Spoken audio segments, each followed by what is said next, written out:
Call to order the June 13th, 2017 Shelburne Selectboard meeting to order. Hello, everyone. First item is, well, I guess it's really the second item, since I called to order the first item. Consider approval of the agenda. Joe, do you have any Yeah, suggested changes? So one, I think we can remove the discussion about the any PBA negotiations, and we'll take that up at the next meeting. And if we can replace that with another executive session item that came to my attention today that I'd just like to brief the board on about potential litigation regarding property tax issue. And then the second thing is that there's kind of two parts to agenda item 10, and one of our presenters for agenda item 10 is also in the middle of finals. So I think it'll probably take between 2 and 5 minutes, so I would recommend moving the first half of agenda item 10 in front of number 7, if that's First okay. half, so that becomes 6.5 and 10. All right. Okay, could, in regard to the property tax potential litigation, could you give us a little more about that?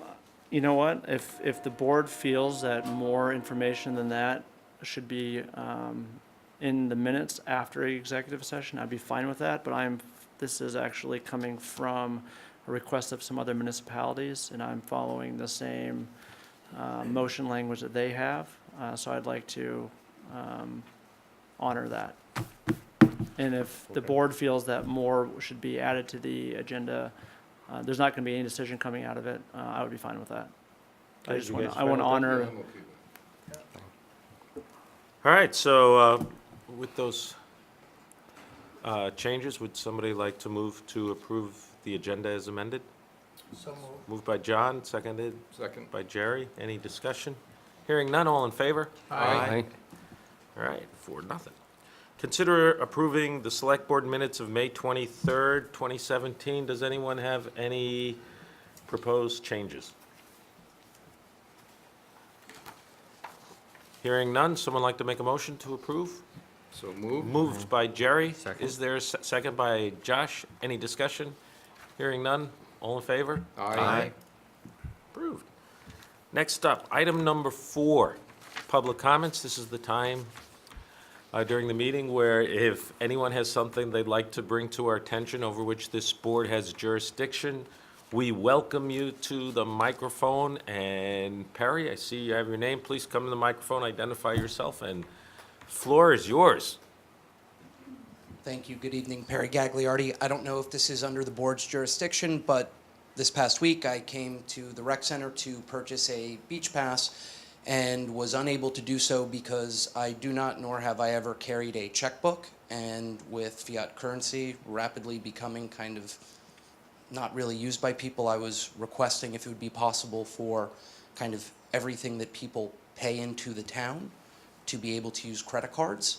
And I understand that this is already practiced with some of the other areas, such as when I signed up for a dog obedience course for my dog, that I just paid the $2.87 to be able to utilize the credit card fee. So Thank you for the idea. I don't know if that's under the jurisdiction. And then the other kind of comment I had is I was trying to purchase the beach pass with a gentleman over the age of 60, and they said, your beach pass is $5, and your beach pass as somebody under the age of 60 is $25.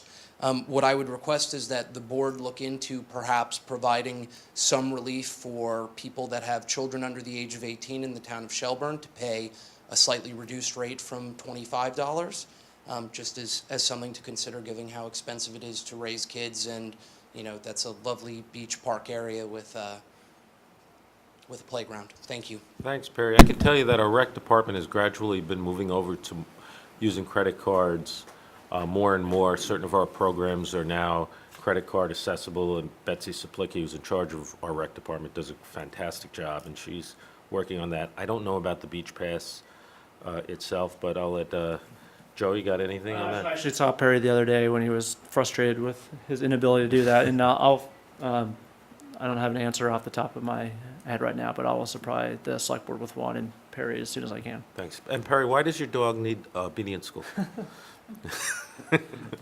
Two now. All right, thank you. Is there anyone else who has any comment, suggestion? Hearing none, select board comments. John? So I just have one comment that's more of a public service reminder that, if people are encountering disruptions, so in the neighborhood I live in, last Friday night at 3 a.m., a group of people decided that they needed to have a fireworks show and disturbed quite a number of the neighbors. And, no one called the police. They've been notified and the whole thing's been described to them. But when the action was taking place, no one called. So I'd like to just encourage the general public that if they see something going on, to call the dispatch and let them know so that they can take some preventative action to not allow that kind of thing to happen. And it's easier if we nip it when it's first happening than if we allow it to go on, and then it's harder to put a stop to it. I don't think anybody should be woken that hour of the night with fireworks or anything else. So that's my public service Thanks. announcement. Thanks, John. Jerry, you got anything? Yeah, I'd like to commend the town manager for the second and presumably one of many farmers market appearances that he's made, and the outreach that represents, the success of it just so far. It takes a great deal of dedication to work a week and then come back and spend most of Saturday reaching out to townspeople who may not have the opportunity to come to town office or may not be too familiar with our government. And I think that's most commendable. Thanks, Jerry. Nice comment. Josh, you got anything? Nope. Nothing from me. Joe, town manager's report. Sure, I'll try to be quick. First thing is, as our water commissioner here knows, I don't want to steal his thunder for his report, but the Spear Street water line project is completed. Less, going back and make sure some yards are raked and everything like that. But it was a success, and it's up and running, and that's good. I want to give a big kudos to our Buildings and Ground Department. Darwin and his team, I think, have done an excellent job this summer, especially given some of the challenging weather of keeping our green spaces looking particularly nice. I think that is very noticeable, and it's difficult to do when it's raining 3 out of the 5 days and still being able to cut all the grass and have the village look excellent for a weekend. And I just want to commend them for their effort. Over the last week or two, we have two pretty substantial IT improvements. We replaced the town server, and we replaced all the phones in this building, including CSSU and downstairs and dispatch and over in the library. So big thanks to both Peter and Ann for their work on those two projects. As Jerry mentioned, I appreciate that, Jerry. I think it's 3 farmers markets in a row. We've had a town tent there, and it's been a really good way to reach people who maybe aren't normally coming into the town office, and so I've really enjoyed that. The finance department is finally fully staffed starting this week with the 3 now 40-hour-a-week positions, so hopefully that'll give Peter a little bit of relief. The Bay Road pilot with the 2 stop signs is still ongoing, and I know Ann's receiving probably at least 1 or 2 emails a day. And that'll be a select board agenda item in the near future in terms of what the future of that's going to be. And then last on my list is that our 2 sidewalk projects, the one that's going to connect the town offices down south to the Shelburne Museum, and then the other one that's the little stretch of sidewalk on Falls Road down to the bridge. We'll be starting construction, I believe, the first week of July. So I know there's some grant projects that we're thinking about today, but I believe that was my first or second meeting 3.5 years ago, was applying for those grants, and it's quite a process to take it from application to construction. Again, I want to commend Ann. It certainly wouldn't have happened this quickly without her help. So those projects will start, and that'll be good. That's my report. Thank you. Thank you. Item number 6.5. Isn't that from Harry Potter? 6.5? You know, the railroad thing?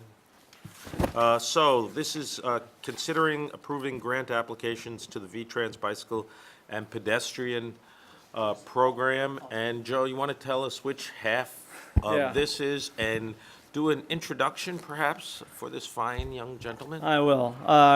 Garrett approached me probably 2 months ago, looking for an Eagle Scout project, and I said, well, why don't you help us capture a state grant to install a flashing beacon for the Falls Road pedestrian crossing from the town offices to Church Street, which I think we've done a lot of focus on village safety improvements, and if there's one key element, I would say that is both the most used and most dangerous walking path in town. And so Garrett's been good enough to take this project on, and he's going to lead our efforts in applying to the state of Vermont for a grant. I told Garrett when he started this that it took me 9 months to have the state approve the flashing beacons across Shelburne Museum, so he's going to try to beat me and have them installed quicker than that. We'll count starting now. All right, so Garrett, I guess we're turning this over to you. I'd like to welcome you, let you know we're really nice here. So, All right. please. Okay, while Joe pulls up my Street View map thing to basically make the visual a lot more easier, I'll begin. All right, there it goes. Okay, so hello everybody. My name is Garrett Pontmeyer. I am an Eagle Scout, I am a Life Scout in Troop 602. I am hopefully going to become a Eagle Scout. I am working on my Eagle Scout project, which would be to upgrade the wonderfully squared off yellow boxed ends of the crosswalk on the visual from the town offices to the parade ground. And yeah, I'm working with Joe Colangelo on this and hopefully getting the grant application approved tonight for this. Yeah.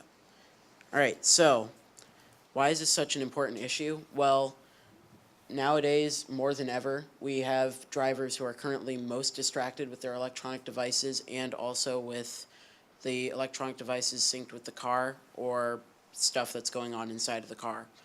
And that's a very big issue for pedestrian safety, especially when with this crosswalk.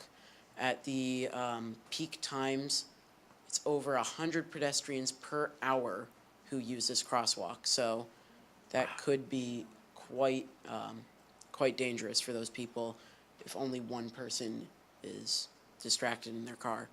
And then that being said, over 14,000 cars in general drive through that at peak times per day.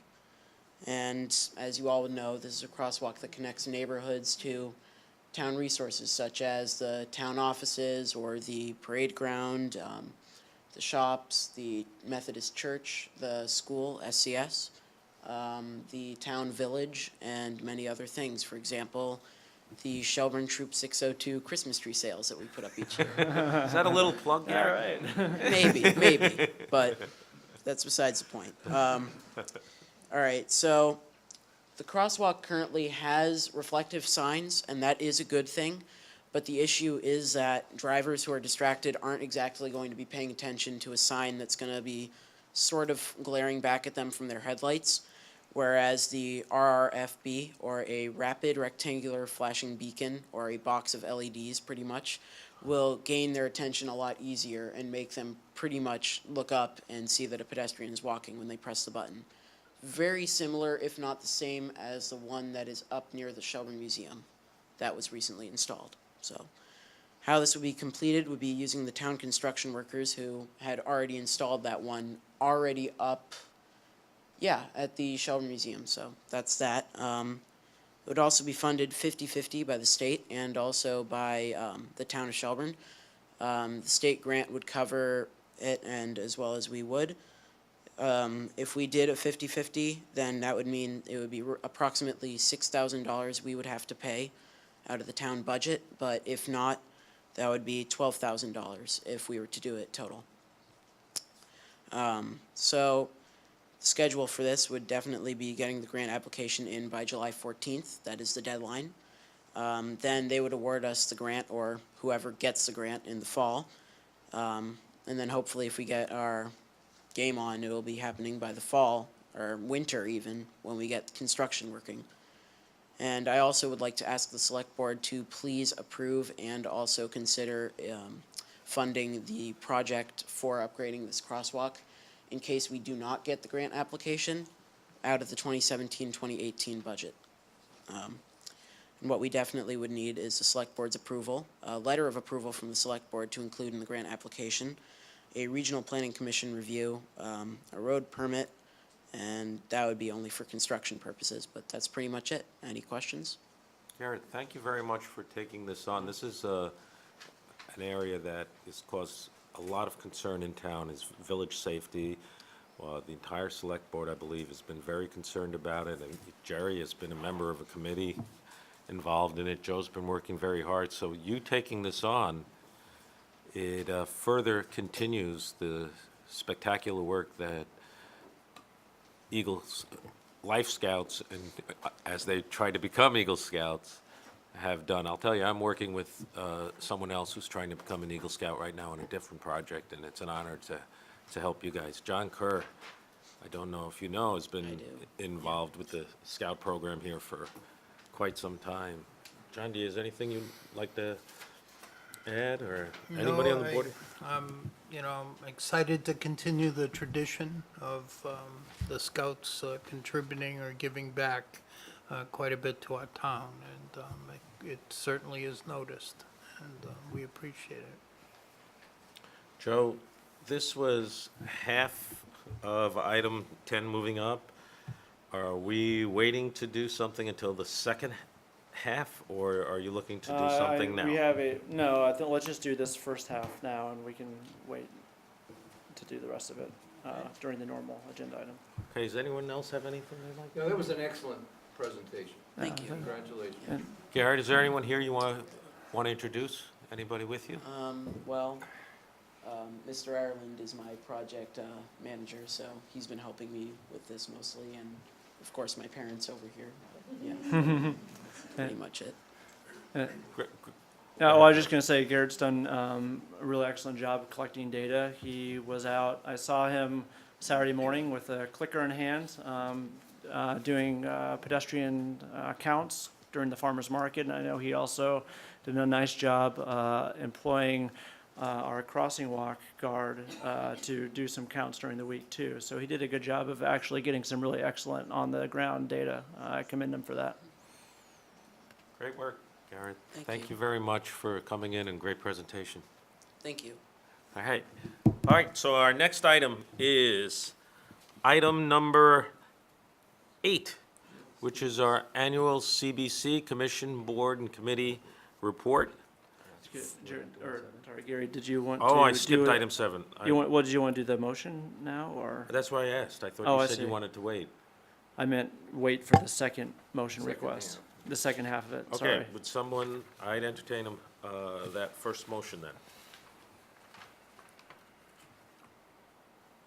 Which I'd entertain a motion approving the town of Shelburne's grant application for a small scale through the V-Trans bicycle and pedestrian grant program for flashing yellow beacons for the crosswalk from the parade ground to the municipal offices across Route 7. So moved. Moved by Jerry, is there a second? I'll second. By John. Any discussion? Anyone here have anything they'd like to say? Hearing nothing, all in favor? Aye. Any opposed? Abstain. Okay, so I think that's only because you weren't here. That's right. All right, so the motion passes. Now we can turn to item number 7. Consider formally accepting receipt of zoning bylaw amendments proposed by the Planning Commission to, 1, remove size restrictions on daycare centers located within the mixed-use district. 2, definition of a new use to be known as local market with delicatessen and allowance of local market with delicatessen as conditional use in Shelburne Farm zoning district, and warn a public hearing for their possible adoption into the zoning bylaws for July 11th, 2017. So, I know we have Dean here, and Joe, we just turn it right over to Dean Pierce, head of planning.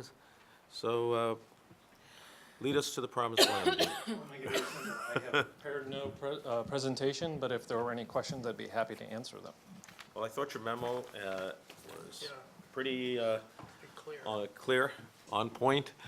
It's just changing, eliminating the 75 kids limitation for the daycare, and also adding as a conditional use, having a deli up to 2,000 square feet, right? Right. The restriction on size applies in a few different circumstances. This proposed amendment would remove it in the mixed-use zoning district, which is the district along Route 7. The deli aspect of this proposal reflects the fact that many, many years ago, the village was one large zoning district that allowed a range of different commercial uses. When the village district was broken into pieces, there was discussion about what uses to allow in what we could now call the Shelburne Falls district. When the decision was finally made, it didn't include a small market with a deli, which was a pre-existing use. Because the owners of what has been called Natalia's Market changed that use to a professional office, they lost their grandfathering. They would like the ability, if they sold it, to have it go back. So the Planning Commission entertained that request, and this proposal would make it an allowed use so that it would be possible for it to be used for a market and a deli.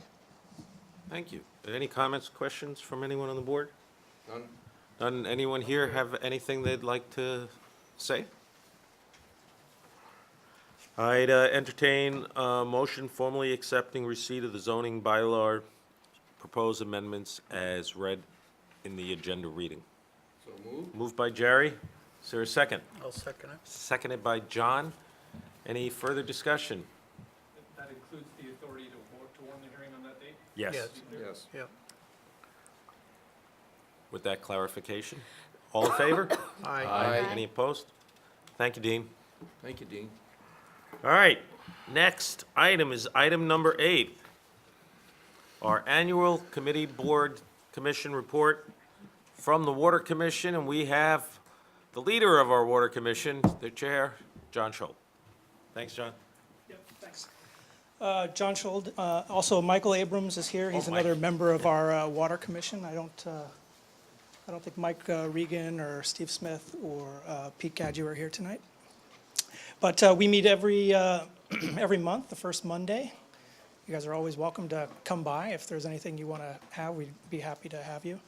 And Joe and Peter and Ann do a great job, so I just want to thank them for supporting us and preparing for the meeting and doing a lot to make it easier for us to be on the commission. So thank you. You have our report, so I'd be happy to answer any questions about it, but I'll just go over some of the things that I think are some of the main accomplishments that we had last year. So a couple of them relate to the water tanks. We have the south tank, as we refer to it, with the cell phone towers, which that's been now repainted and refurbished. We've also entered into a maintenance contract with USG, which I think will provide some stability in terms of the maintenance costs in the long run, although there's a certain cost in the first 5 years related to that contract. And thanks to Ann for working on that. She did a lot with the negotiations with the cell companies and so on. Excuse me. Then the other tank, the north tank, that's one where we've recently transferred it. It was town-owned. Now it is owned by the Champlain Water District. And this is going to benefit the town in future years. We had to split the cost with the Champlain Water District, $59,000, in order to bring it up to spec. But after that, we've transferred it now to Champlain Water District. So any future financial responsibility, liability related to that tank will not be on the Shelburne water system. Instead, it will be the Champlain Water District. Another issue that we had last year that we resolved was related to the secondary water tank at Wake Robin as part of their Phase 3. And that was resolved favorably. Now an 80,000 gallon tank has been approved, and although it'll be town-owned, the entire cost is going to be covered by Wake Robin, and no portion will be on the water system users. And then finally, I think the main goal that Joe alluded to was the completion of the Spear Street water line that was the subject of the $500,000 bond last November. I think we got a good deal on it. We had the work done in the winter instead of later, this year. So I think that was some incentive to the contractor. And overall, the project came in at around $360,000 total.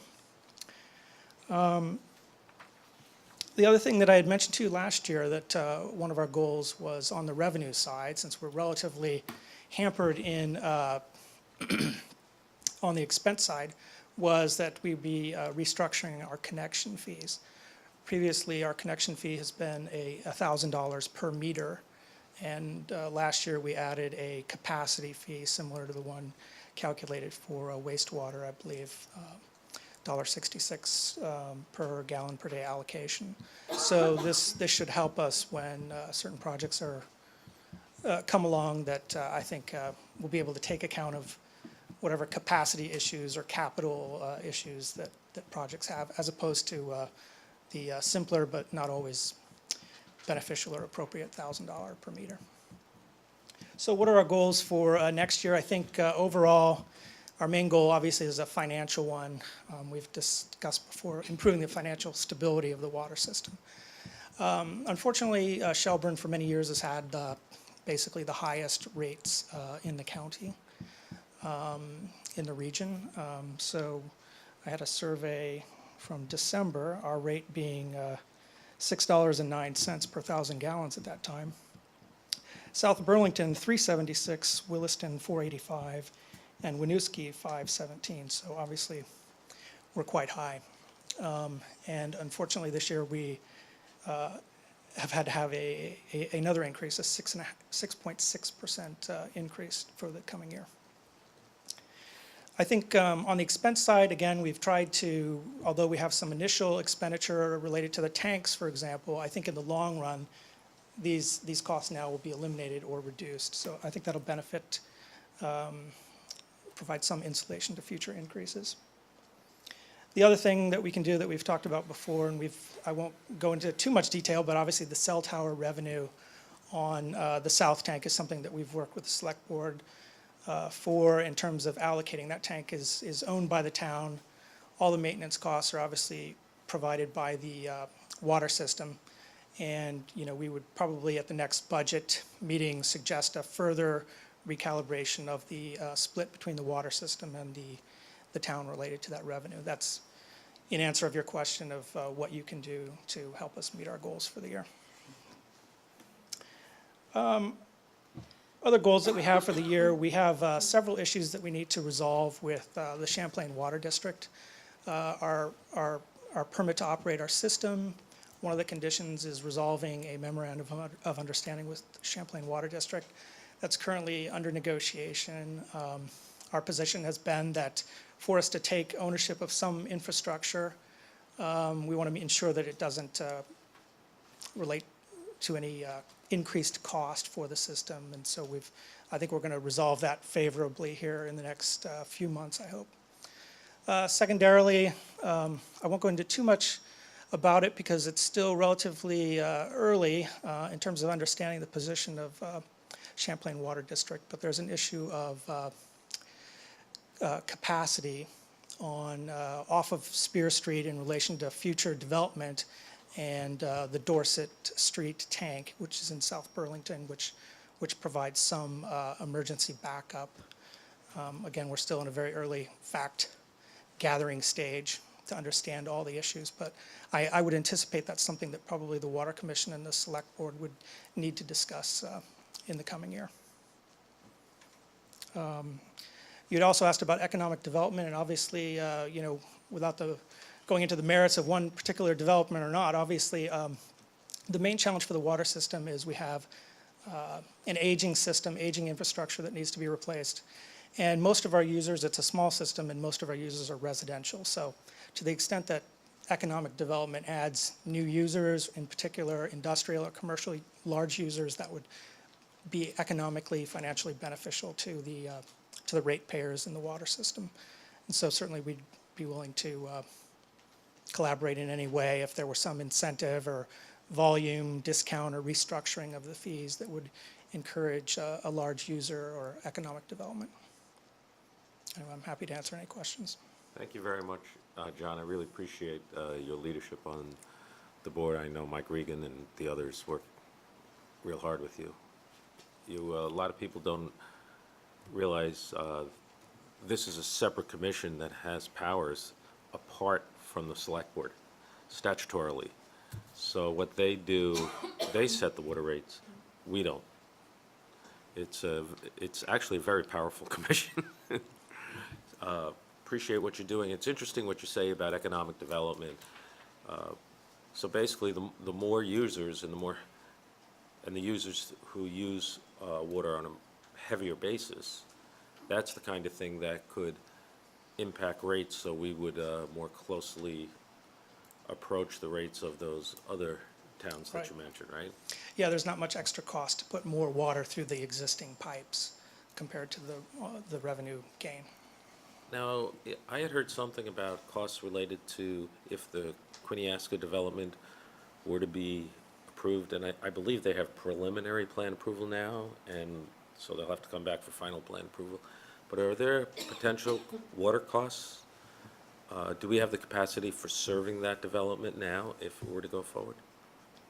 We do. I mean, Rick Lewis may come back when he's reviewed the plans to have any recommendations for any upgrades to any of the system. So I don't think he's gotten that far into it. Yeah, I think it'd be hard to answer that definitively. There's still would need to be some testing done in terms of not just whether or not we can serve them, but what the pressure of the water is. So Right. those tests need to be done before we can determine if some additional capital improvements would be potentially required of the developer to ensure the project could go forward. It's too early in the game to say that right now, though. Yeah, the commission has met a couple of times with Chris Snyder and discussed that in a very general terms. So- Great. Anyone on the board? Jerry, you got I've something? got a couple of comments. First, thanks for your service and that of the commission. It's not an enviable job. I've had some concerns over time and still do about capacity utilization for the Quiniesca development. Not so much for the development per se, but for its potential to foreclose any further service beyond there. That is, if we exhaust capacity at Quiniesca, those beyond there will never get water service, and that concerns me a good deal. I think a developer ought to be very cognizant of that potential loss to the town and to a number of our residents.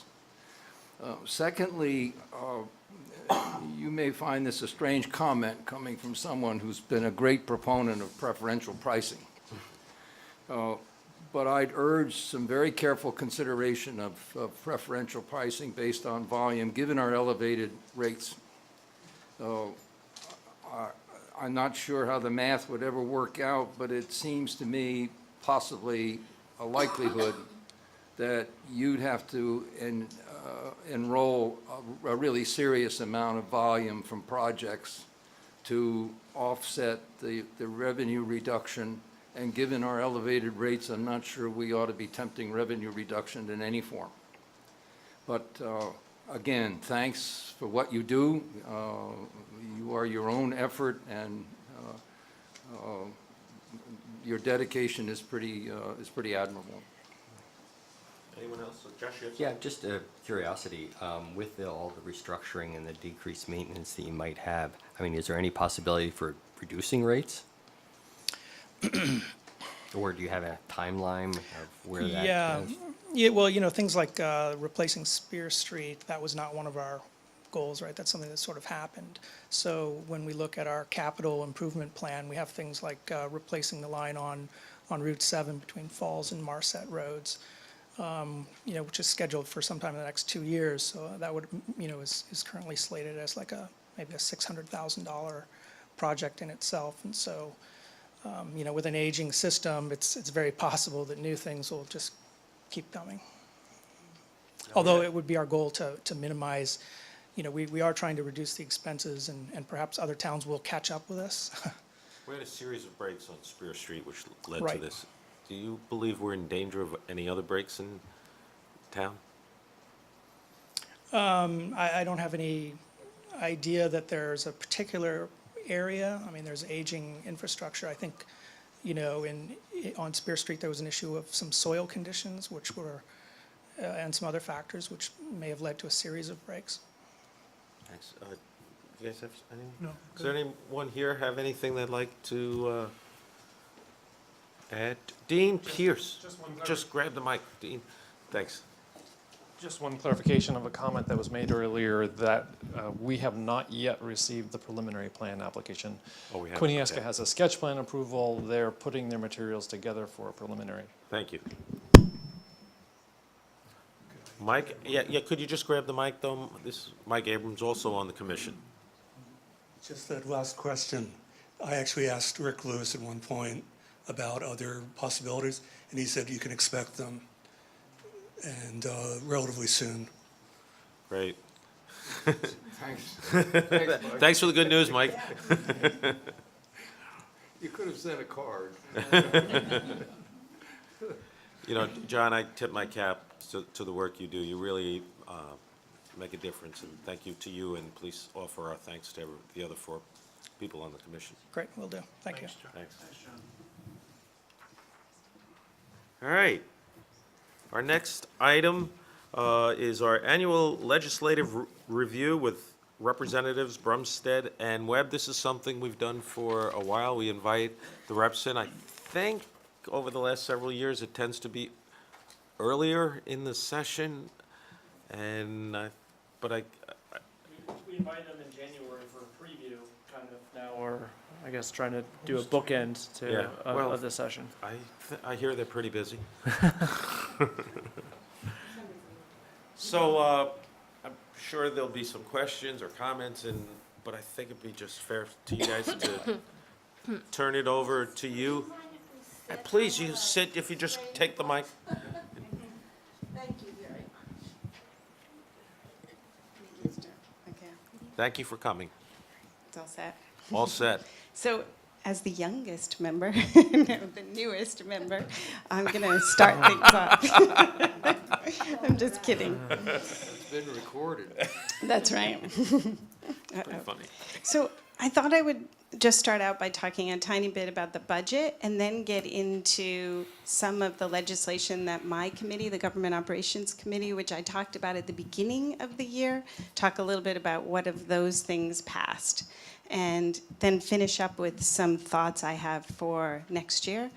And then Kate's going to talk more about the budget, but it may be more from the angle of education, and also talk about the environment and the work, our economic development package. I have a little bit of that because government ops talked about it as well. So I wrote down my things because I have this way of going on, and I can take up my 15 minutes pretty quickly. So excuse my reading a little bit.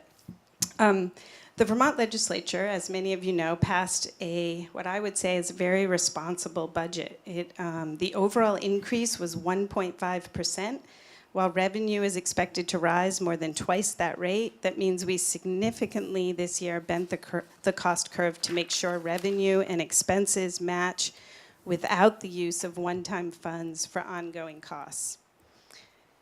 This budget needs no new taxes and no new fees, which is a really big deal if you look at the past 10 years.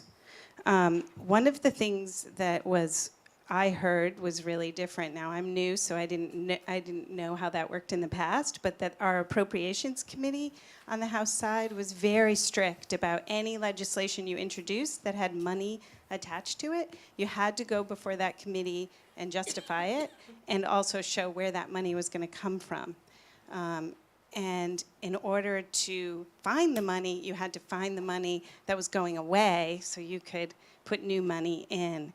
And all kinds of members talked about it. One of the things that I talked about when I came here earlier, and also when I was campaigning, and some of you I talked to at that time, was why don't we have a 2-year budget process? Because a 2-year budget process would save a lot of money. And so I talked about that when I got there, but I don't want to take any credit for this, but I will say that lots of other people had similar idea. And this year in our budget, for the first time, we actually made a commitment to moving in that direction by all of the human resources. The Department of Human Resources is now on a 2-year cycle. Part of corrections is on a 2-year cycle, part of the Department of Transportation, and part of Human Services, which is pretty exciting because it shows a real commitment to moving in that direction, and that the Appropriations Committee every year is going to look at those budgets, and have part of the way that they got people on board was to say, we'll look at your budgets first. We'll, so that we can make sure that we're staying in rhythm and that we stay in a 2-year cycle, but we'll look at adjustments for them every year, which is what we do with the capital budget as well. Capital budget is a 2-year budget process as well. So that's one way to save some money.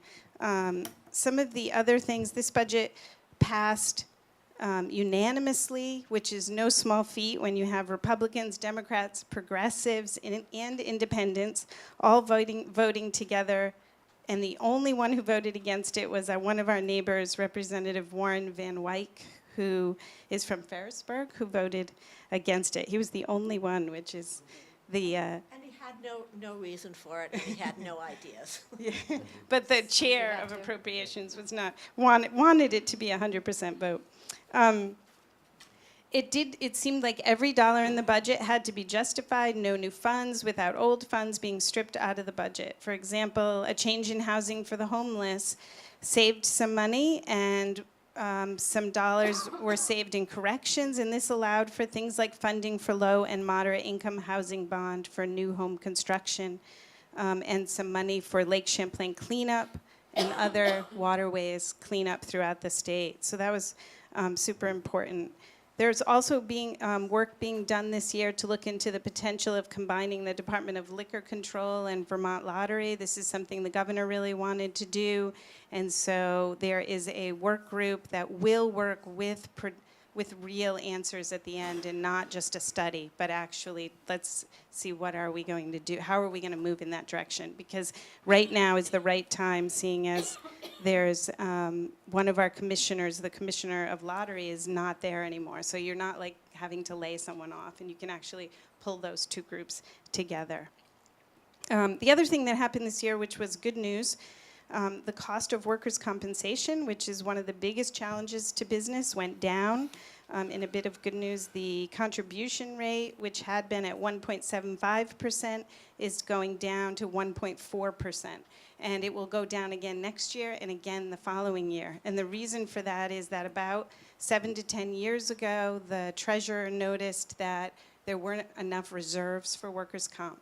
And so she really pushed the legislature to raise the workers' comp interest in order to be able to build up those reserves, but then with a promise that they would be returned once those reserves were built up. That happened, and so now we're in a 3-year process going the other way, which was a surprise to a lot of people. I'd forgotten that we did that 7 to 10 years ago, but the treasurer, Beth Pierce, who is, I think, just terrific, she really was emphatic that this is what we promised and we need to do it.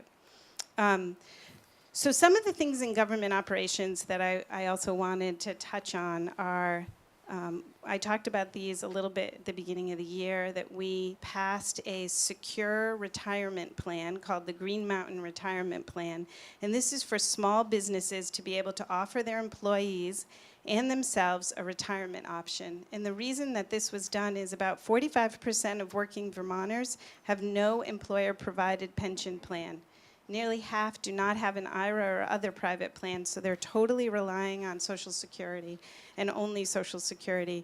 This bill, though, doesn't cost taxpayers any money. This is totally funded by employees and employers if they're interested, but they're not being forced to participate, but if they want to. And we heard from so many small employers, from Virgins and places, which really impressed me, these tiny little businesses that aren't even paying themselves any retirement, and they're the owners of these businesses because they just can't, they don't have the time or energy to figure out the retirement program and where to invest and what's better option and how much of a risk they want to take. And so the really nice thing about this, and this again was Beth Pierce, our treasurer's total brainchild. She wanted to do this. She came to the legislature and found a couple of us to introduce the bill for her. And it's really about letting the state take that on, letting them, there's a group of, let's see, the details of the plan are going to be worked out by this Public Retirement Plan Study Committee. And they will set up a commission that will look at these different plans that are out there and help folks to think through what they might want to invest in. And then the money will be automatically withdrawn. I know, speed up. Okay. I was going to ask you to do the same thing. Okay, sorry, less details. So ethics was also big in our committee. We passed an ethics bill finally. It's not perfect. It doesn't have all the great things that you want it to have, but it's a first step. And it's one of those things where you don't want to cut off your nose to spite your face. If you try to go too far, then you might not get anything. And so the idea was, let's get what we can. It imposes restrictions on no-bid contracting. It prohibits legislators, statewide office holders, and executive offices from becoming lobbyists for 1 year after leaving office. It has financial disclosures for legislative and statewide candidates. It requires the creation of a state code of ethics. And it also requires municipalities to adopt a conflict of interest policy similar to the one we have. Tom Little came and talked all about Shelburne. He was great in the committee. We also heard from many other folks who are very interested in ethics. And tomorrow it becomes law. The governor is signing it tomorrow. Okay. Okay, so I'll quickly tell you some of the other things we passed, and then you can ask me questions if you want to Are later. you going to give Kate a chance to talk? Yeah, to you? I'm Okay, trying. I was just wondering. So the election law, we updated law enforcement decertification. We have passed something that makes it really difficult for the bad actors to not just move to another police department, but rather when they go to get hired in that other police department, they have to actually know why they are coming, where are they coming from, and have information. An act relating to vital records, which assures us more, how can I say this, that if you want to get your birth certificate, you have to show some evidence that you are who you say you are, something that we have not had right up to this point. So that was pretty exciting. Notaries, we passed a new notaries law. It had been since the late 1700s that anything was done in notaries, which was shocking to all of us. We passed a law that allows towns to appoint either their town clerk or their treasurer. So you don't have to, you can do one or the other. You can separate those two positions if you want. There's a lot that have them together, and there have been a lot of issues. We passed a law that allows more investment options for towns. And we passed legislation that allows towns to make safe vacant property. So that if you have a piece of property where it's just falling apart and it's actually become unsafe, either because people are selling drugs in that area or because somebody could fall and really hurt themselves, you can fix it and then return that money through the property taxes when it ends up selling, so that the town doesn't get left with the cost. We also worked on racial justice reform and protecting immigrant Vermonters. We also did a bill that will help firemen and policemen with post-traumatic stress. One thing I wanted to talk a little bit more about is the rural economic development infrastructure districts, which I think Shelburne might have a chance at qualifying for. So I'm going to work with Joe through the summer on this and see if we can figure it out. But its purpose is to finance, own, and maintain infrastructure that provides economic development opportunities in underserved areas of the state, including areas within one or more municipalities. And the goal is to provide mechanisms for public and private partnerships, incentivizing financing and voluntary citizen engagement to help overcome density and economic hardship. It's just, it seems like it might fit for us and some of the things that we're worried about and that I've heard about here at these select board meetings. So I'm going to work on that. Okay. We just have a time issue. So, and then finally, I'll just say that I'm also working with Senator Mazza, Representative Brennan, who are both chairs of their transportation committees, and other transportation folks in the agency to see if what we can do on the Bay Bridge. And we're getting closer. I really believe we are. They're responding to my emails, and I'm hoping that we can get somewhere there this summer as well. And I have a bunch more, but. Okay, thank you. Kate?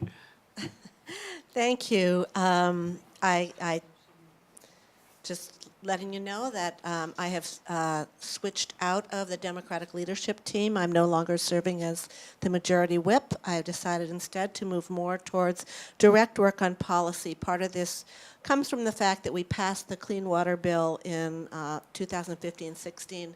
That was landmark legislation. I thought I would move more to education, which is where I am now. I serve as the ranking member on that committee. I am now beginning to feel that maybe I went from the frying pan to the fire.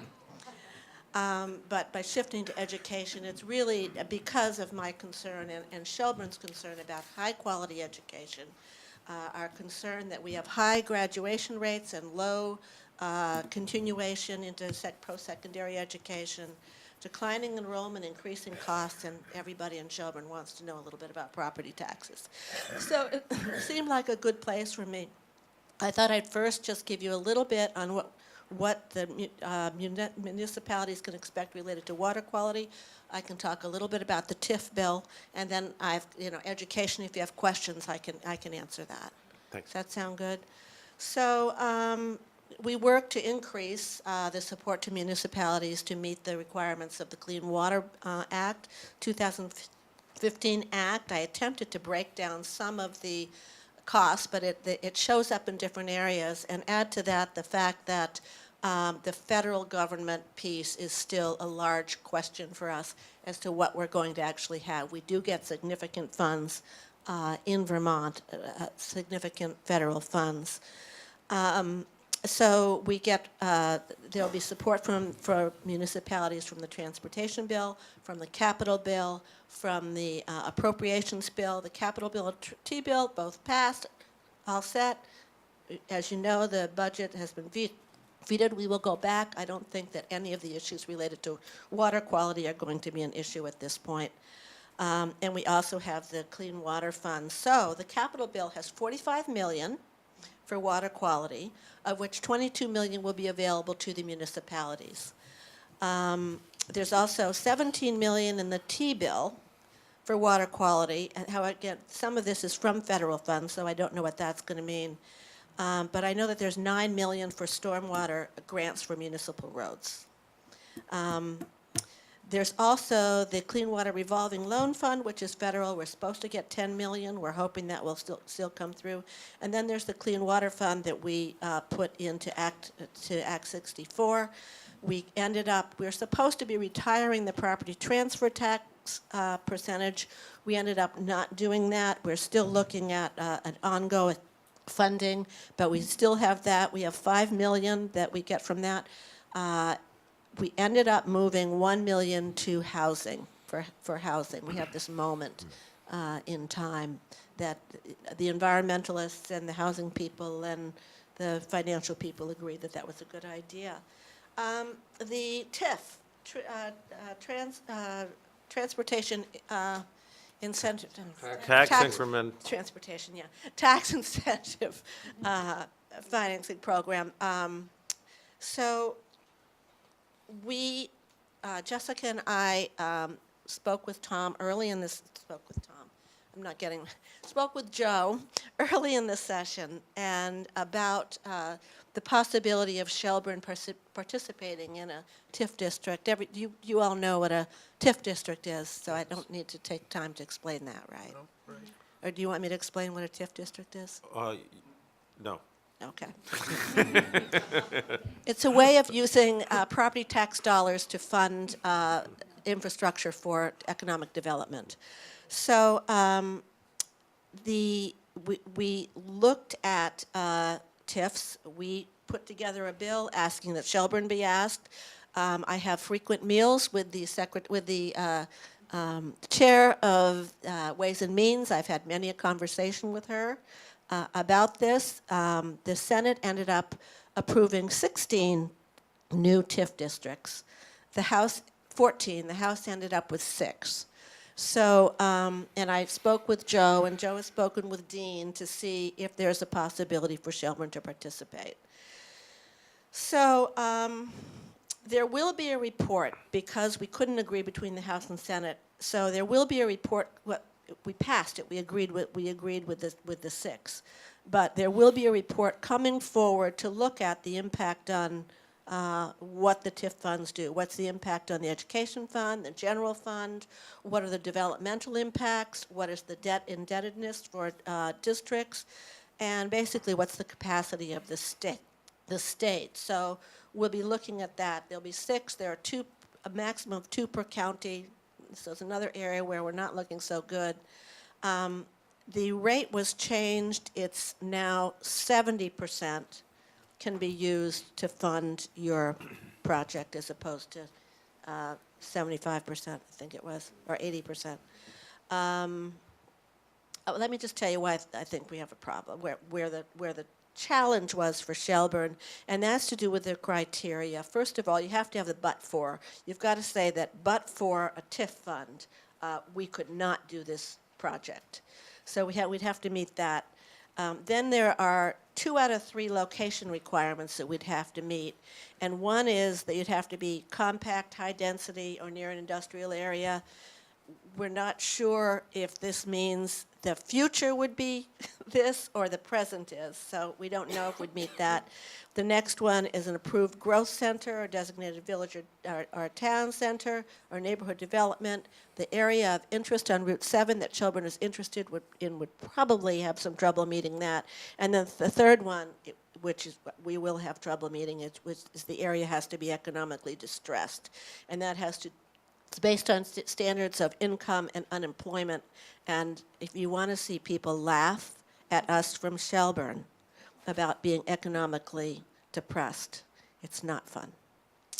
Though we do spend a great deal of time reminding people that though Shelburne does have wealth, we have a broad range of income in our town that people are not aware of. So we are constantly trying to help people understand the full range of Shelburne, just not an image that we carry. So that does not appear, that appears a challenge, but the fact that we have a study going forward opens the possibility that we're really going to look at what we might be able to do in the future. I can certainly talk about other things, but I know that you want to have questions, so. Thank you. Yeah. Thank you both for coming. I Yeah. appreciate it. Does anyone on the board have any questions or comments? Hopefully we can move it along. And you don't have to, but Jessica, I just wondered if you have any interesting observations from your rookie session.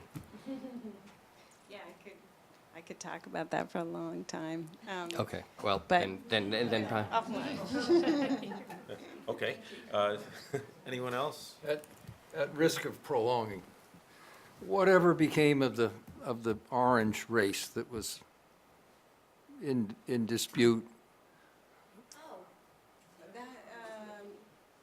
That's the, whether or not the town clerk. Yeah, who was seated? Oh, it ended up, we didn't change anything. We Oh. left it alone, so it was, the reason was that there was a problem with the way, when we went to do the recount, they opened up the bags, and there was a problem in one of the bags. It had been closed up inappropriately by who knows who, and so therefore the whole thing got canceled. We couldn't move on because you have to start with a certain specific rules. So after all of that, we were all in the room, everybody, all the media was there, the whole thing, and then they opened the bag and it was put together wrong. So, Oh, gee. good question.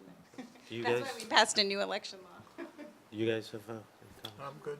Is there anyone here who, it's open meeting, so does anyone have anything?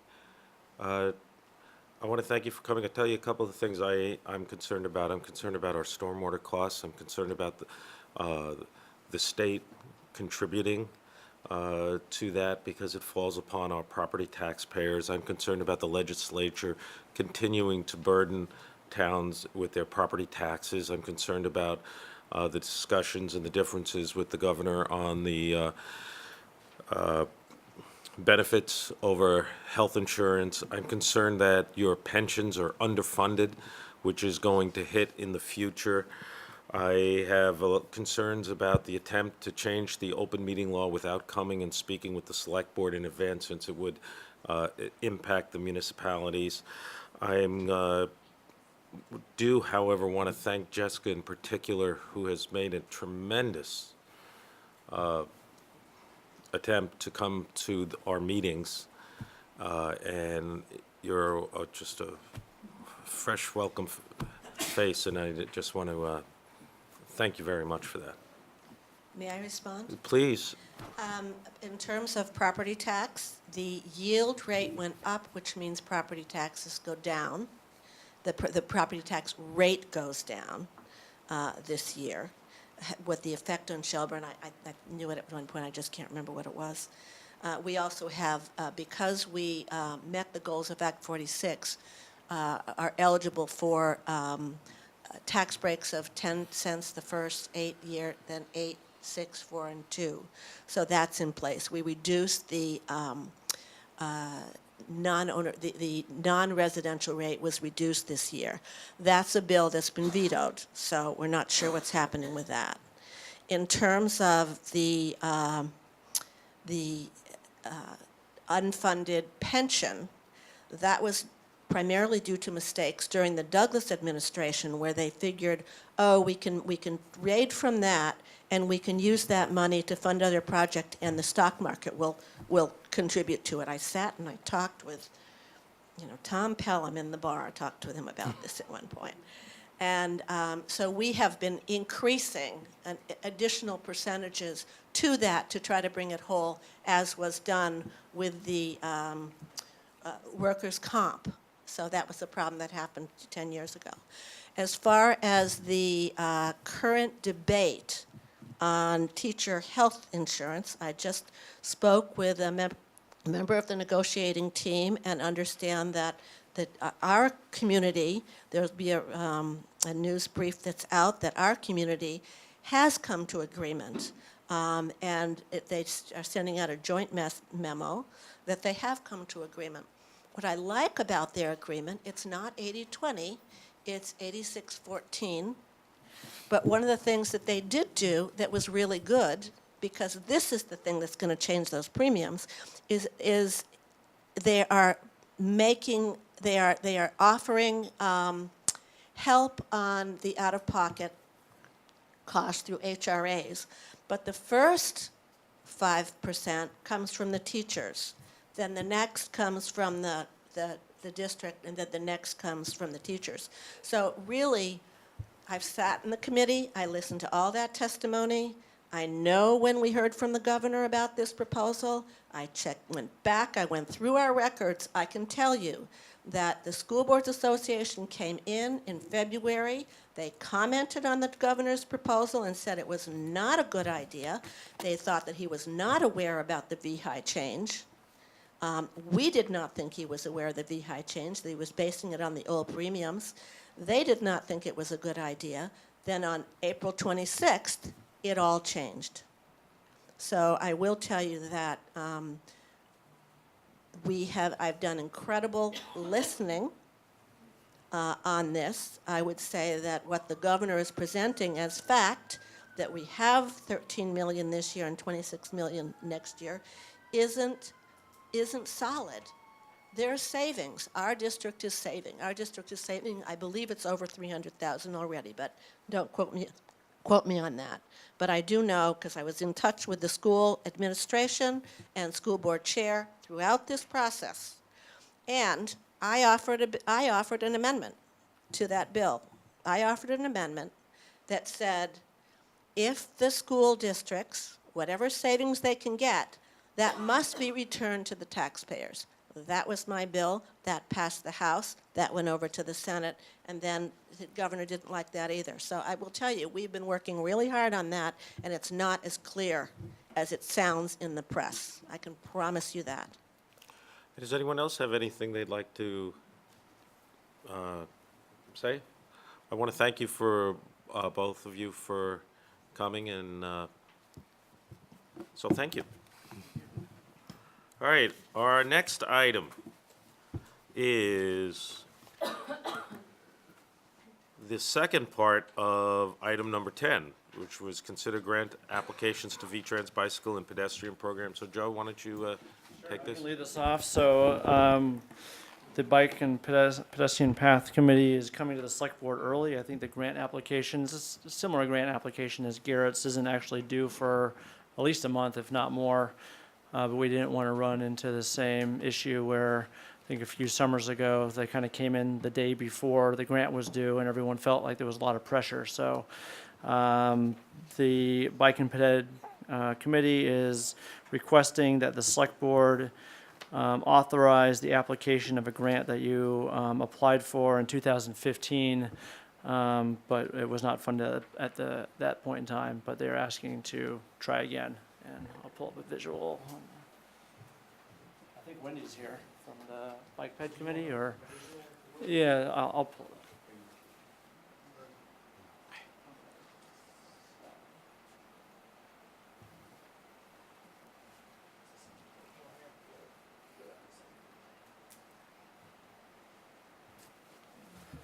So this would be a sidewalk that would continue the small piece of sidewalk that we're building in July down to the bridge, and then up to Thompson Road with a pedestrian bridge that would be attached to the vehicular bridge. And again, this was a grant application that the town applied for in 2015. We did not receive. We have recalibrated estimated cost figures, because likely even if the grant was approved, it would be at least 3 to 4 years before construction would start. So the estimated cost of the project is $838,000, and the town share would be 10% of that. Okay, so that's the cost of the project, not of the study, because in reading the proposed motion, it appears that it's the cost of the study.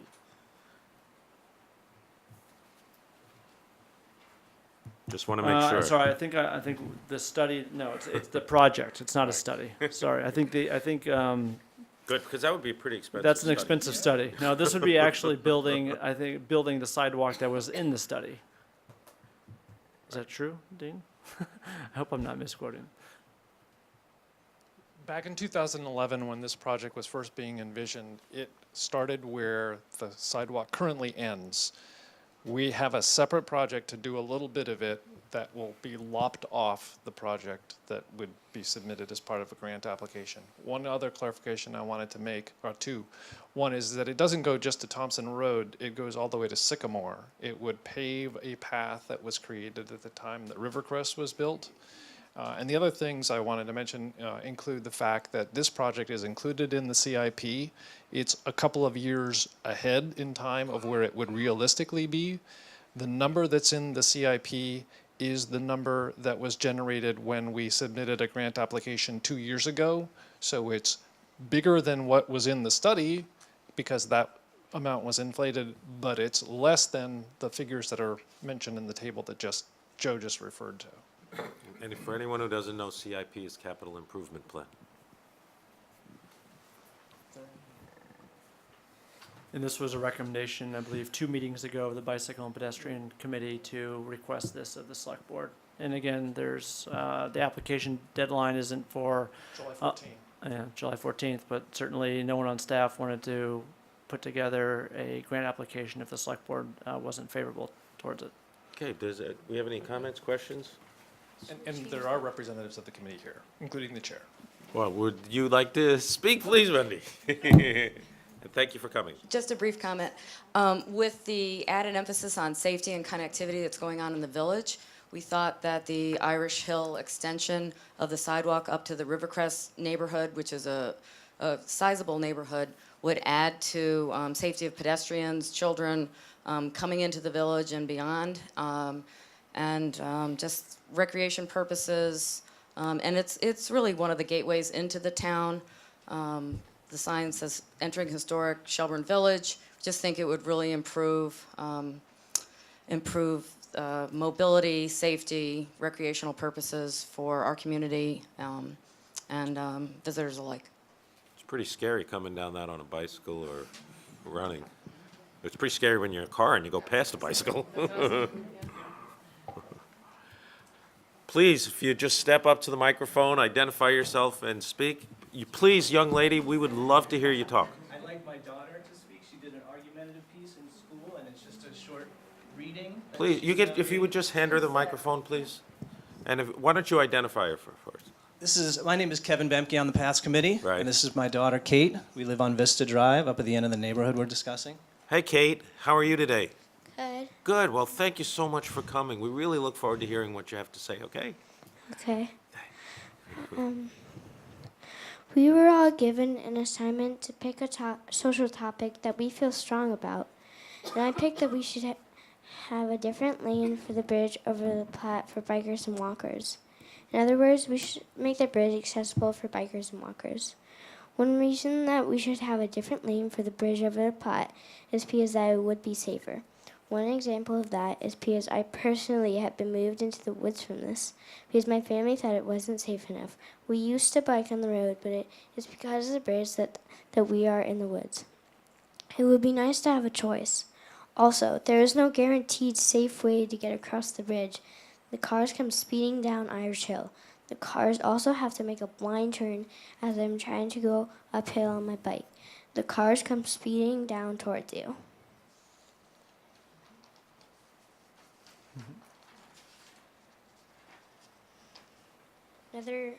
Another reason that we should have a separate lane for the bridge over the Platte is that it might encourage kids to bike and walk more.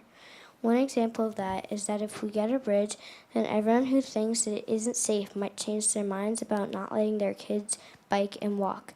Then they would get exercise and we would be a healthier town. Kate, could you stand up? Stand up. Yeah. Kate, you did a great job. Great job. Thank you very much. How old are you, Kate? 11. 11? Yeah, me too. Great job. Is there anyone else who would like to speak to this? Please just step up to the mic and identify yourself. I'm Karen Van Doren. I moved here recently from Maryland a couple years ago, and I too have noticed all the bicycles going up Irish Hill Road. And I noticed that all of the races go up Irish Hill Road. Do people agree with me? And if we want bicyclists to enjoy, our community and what have you, and keep going with the bicycles, who knows how much money we'll bring into town, just in general, let's have safety on that hill because it's just terrible. And they use that hill. I don't know why they use that hill, but they use that hill. And that last weekend, we had a race. Wasn't there a race last weekend? Right when it was being paved. And I don't know how just they wish ride up there. I guess I'm trying to figure out, can we widen the road a little bit for bike safety? Or, I don't know. I agree with you. All right. Thank you for moving here, and thanks for your comment. Oh, yes. Is there anyone else who would like to speak on this? Anyone on the board want to jump in? I'll make a motion. That would be wonderful. I move to approve the town of Shelburne's grant application for a large-scale grant through the VTrans Bicycle and Pedestrian Grant Program for the Shelburne Falls Sidewalk Project along Falls Road, Irish Hill, and Thompson Road at the estimated cost of $838,762 with a town share of $83,886. Moved by Colleen. Is there a second? Seconded by Jerry. Any further discussion? Go town.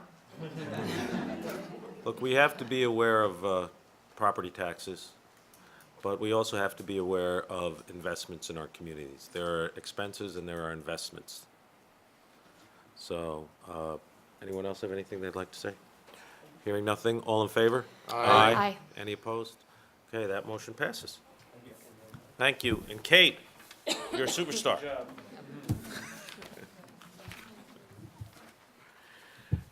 All right, our next item is item number 11, which which reads, consider warning a special town meeting on November 7th, 2017, or at the regular town meeting on March 6th, 2018, for voter consideration of a $6,500,000 Australian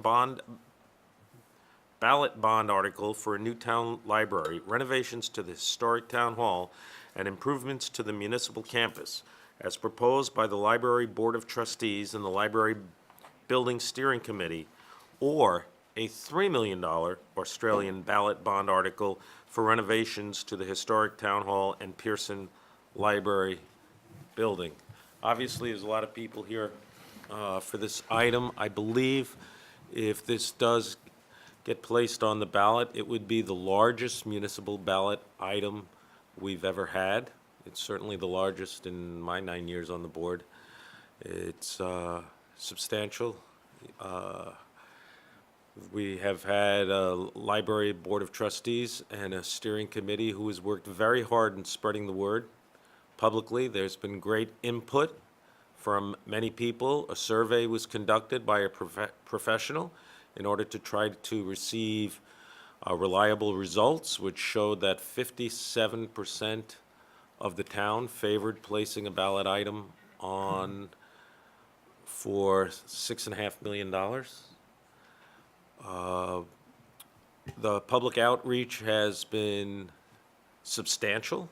It has been very long. This item has come before the Select Board, I believe, is back in 2011. I can tell you that when the current library was moved in where it was, which I believe was give or take around 2001, there was an expectation and there were discussions that would only be a 10-year plan, and that the library would be moved after that, because even then there was recognition that that library was not sufficient for a community of our size, and obviously our community has grown.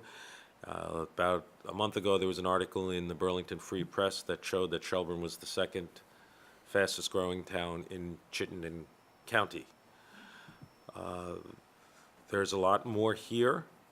We have this as an item that I believe everyone on this board will have an opportunity to weigh in on, but I think we all are interested in hearing from you people. So if you guys are in agreement, I would like to immediately turn it over to you people and give someone on the Library Board of Trustees the opportunity, or the steering committee, to speak first. I will tell you that Lara Keenan, our former librarian, was the chair of that committee. With her departure, Joe Colangelo has been named the interim chair of the committee. And by the way, in the event that some of you don't know, what we decided to do in conjunction with the Library Board of Trustees is to work together with them to address whether we needed a new library, and if so, in what form that would take place. And we recognized that it involved library issues and it involved municipal issues.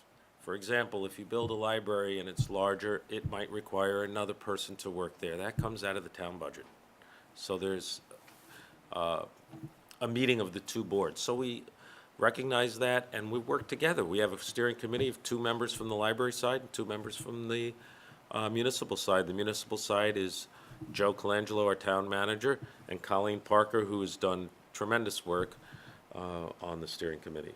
So, Joe, are we going to give somebody on the trustees or the steering committee first shot and then turn it over to the public, or what? Sure, that's fine. I think that's a good introduction. I just want to remind the board and the public that this is kind of 3 components all wrapped up into one, and I think it's important to keep that in mind.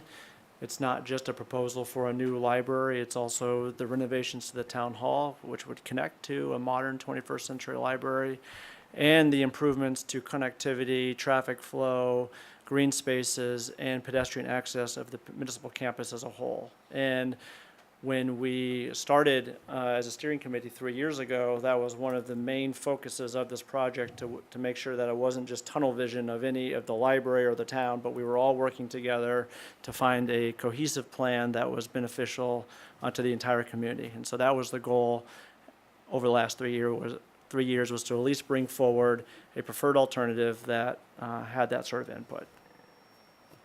All right, so that's the intro. So may I see a raise of hands, just from a timing perspective, of how many people would like to speak tonight? And everyone's welcome to speak, just so I have an idea. 1, 2, 3, 4, 5, maybe 10 people or so. All right, so who would like to go first? Ruth, please stand up to the microphone, Ruth Hagerman, and identify yourself and speak away. So I'm Ruth Hagerman, and I'm the chair of the Library Board of Trustees. So, let's see, the trustees have met a number of times and discussed this. One of the things that we were so excited about was the poll that we did. We were so excited to see how many people in town actually really support the library so strongly. We've always thought that, but having so many people tell us how they're willing to actually pay for a new structure, that really makes us feel good, like we're doing something right.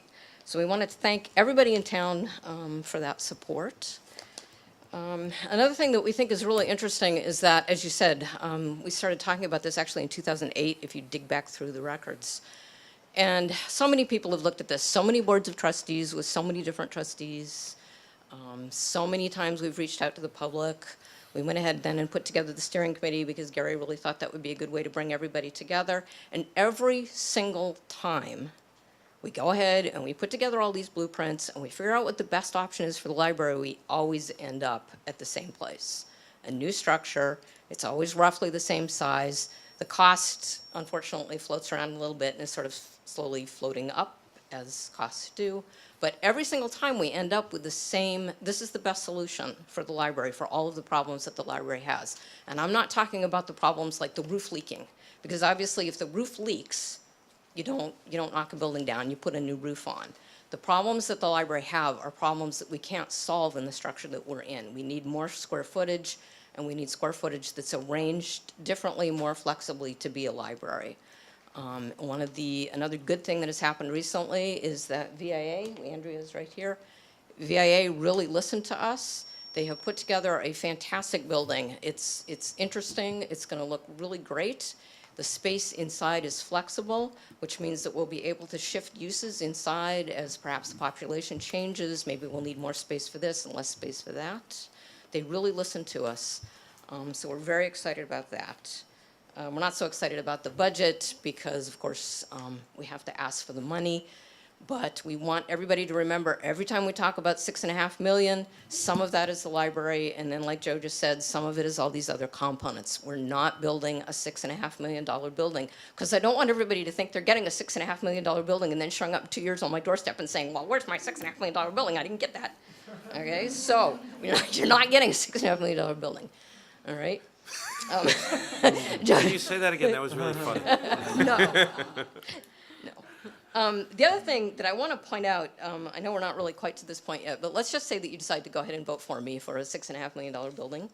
And then you need to decide when to put it on the ballot. And I know that Joe has given you various pros and cons, but I didn't see on the list the real pro to putting it on in November is that building is failing. And the longer that we wait, we are putting money into it continuously to keep it going. So this spring we've had some plumbing problems. None of them have been that major, but there's this steady trickle of money that's going into that building. And if we do go ahead and decide that we're going to build a new one, the longer we wait, the more money we're putting into just keeping the one open than we have.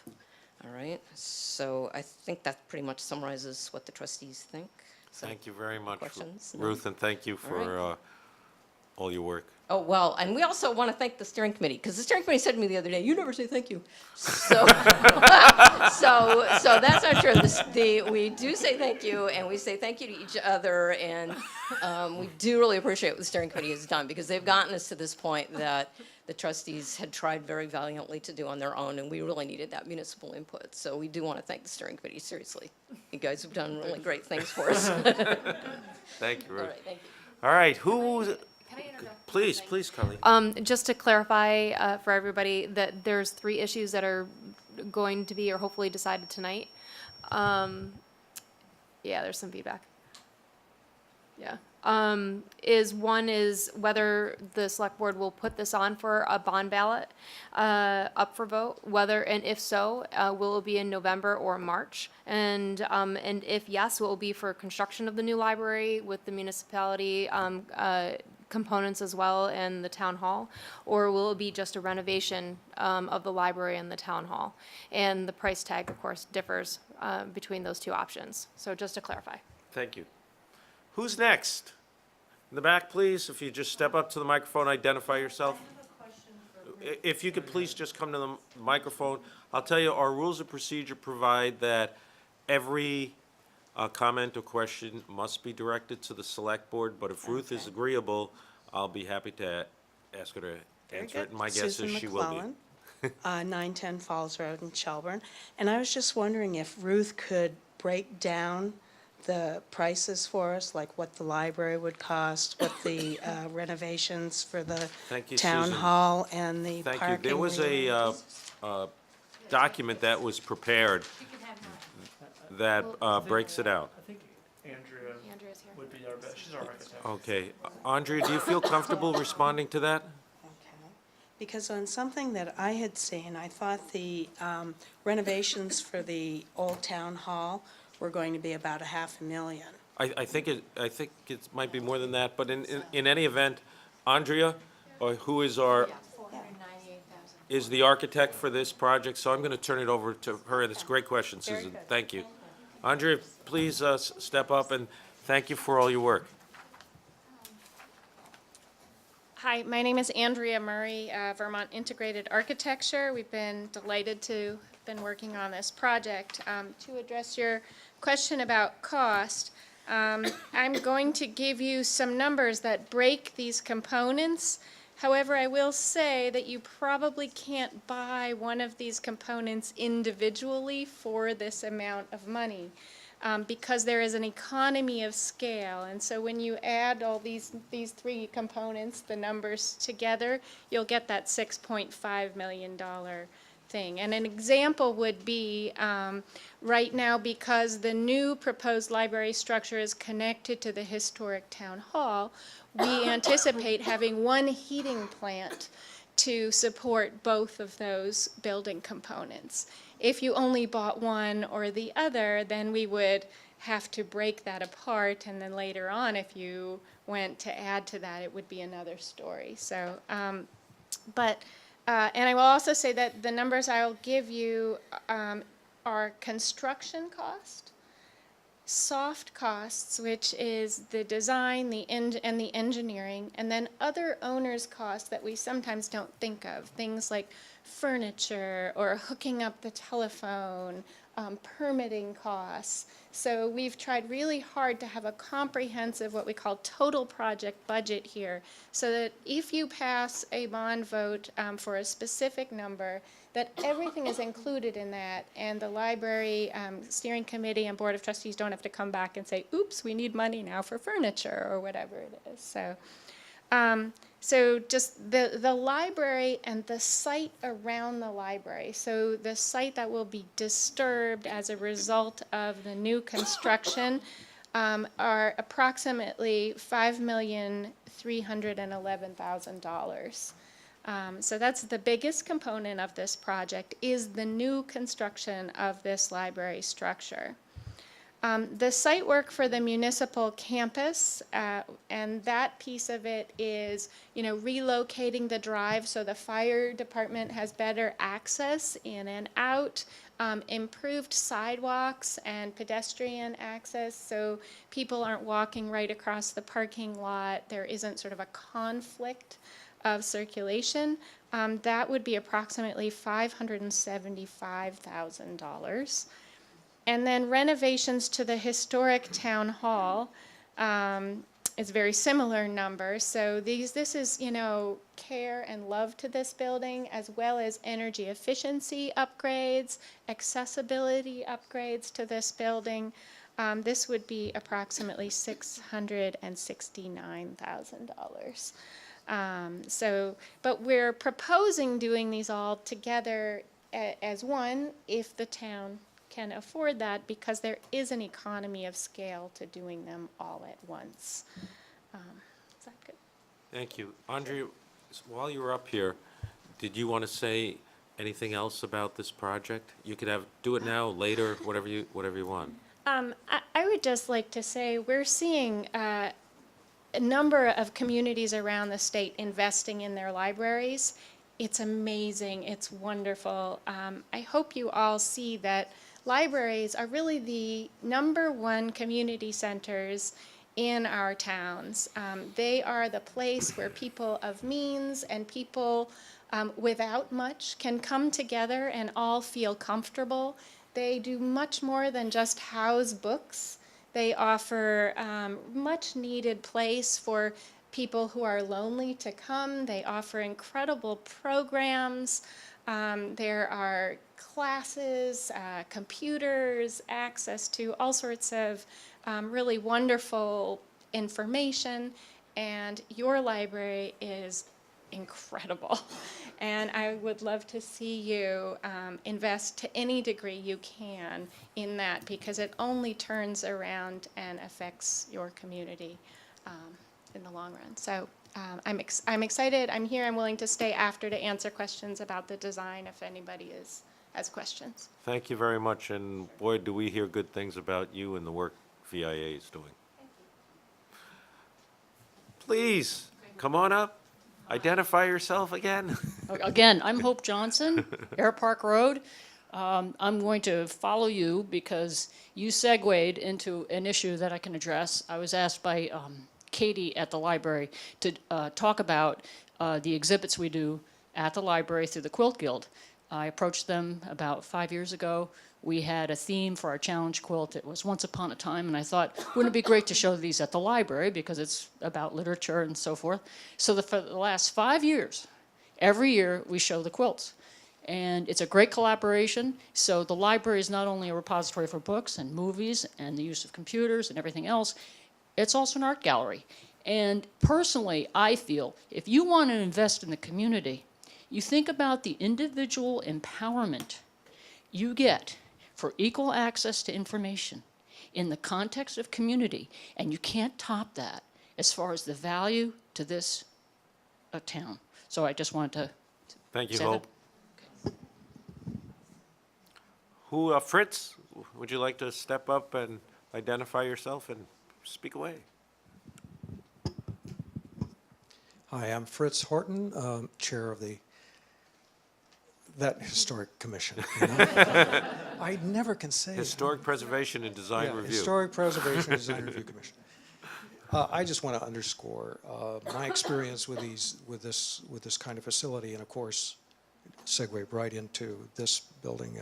Many years ago, I designed a little I designed a building, a renovation to a church in Essex for the town, and to become a library.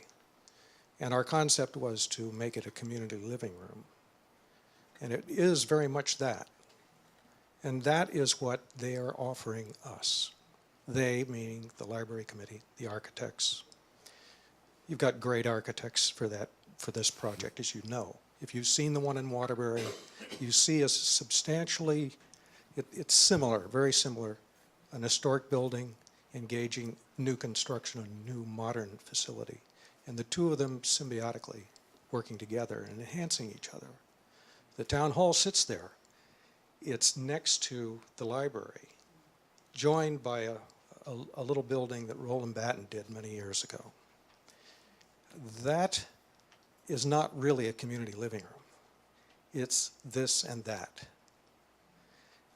This new building will complete this municipal center and make it a place where the community really will become engaged more in terms of activities for the families, activities for the government, and for learning.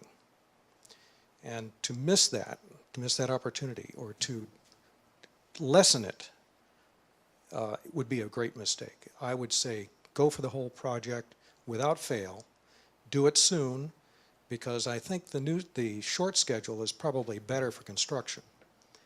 We're on the upswing in this economy, believe it or not, and I think the resources, the construction resources, the materials, the scale of it. It'll put it on the market in late spring with a little push from the construction manager and a little hard work by Andrea and her team, wherever she is. Yeah. I know they could probably hasten that project a little bit and bring it on the market a little bit sooner when the bidding market may be a little more favorable. And I wouldn't miss the opportunity. I just hope that the town agrees, and I hope the project can be presented with as much enthusiasm as I have for it. Thank you, Fritz. And thanks for your service. Who's next that would like to speak? I think we have a push here for this young man in the front. So if you could please step up to the microphone, identify yourself, and talk. Hello, my name is Adam Franz. So recently for a community service project at the school, I go to SCS school. Oh, what grade are you in, Adam? 8th grade. Oh. And we have the Arts and Citizenship unit in 8th grade. And one of the parts is community service. For my community service project, I helped the library renovations, and 2 other students and I created an opinion form to send to other students, other middle schoolers, and also 4th and 5th graders at the school. We found following information.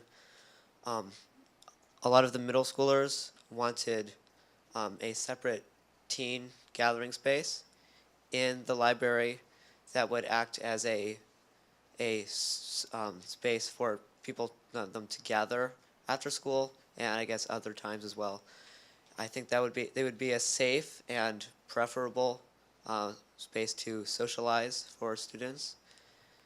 They would also, all the students that answered said they wanted more computers and other devices, because I think a lot of the students are unable, they do not own a computer at their own homes, and the library acts as the only place to accomplish their homework, because a lot of the homework assignments are done on computers now.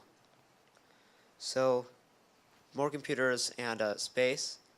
I think they also wanted more programs for both children and other people in the community. Thank you, Adam. Thank you for taking the time to come in. I really appreciate it. Thank you. And so did you just finish 8th grade, or are you going into 8th grade? I am finishing on Thursday. Congratulations. Oh. You gonna have a party? Are we invited? I'm kidding, man. I'm kidding. Good job, Adam. Thank you for coming in. All right.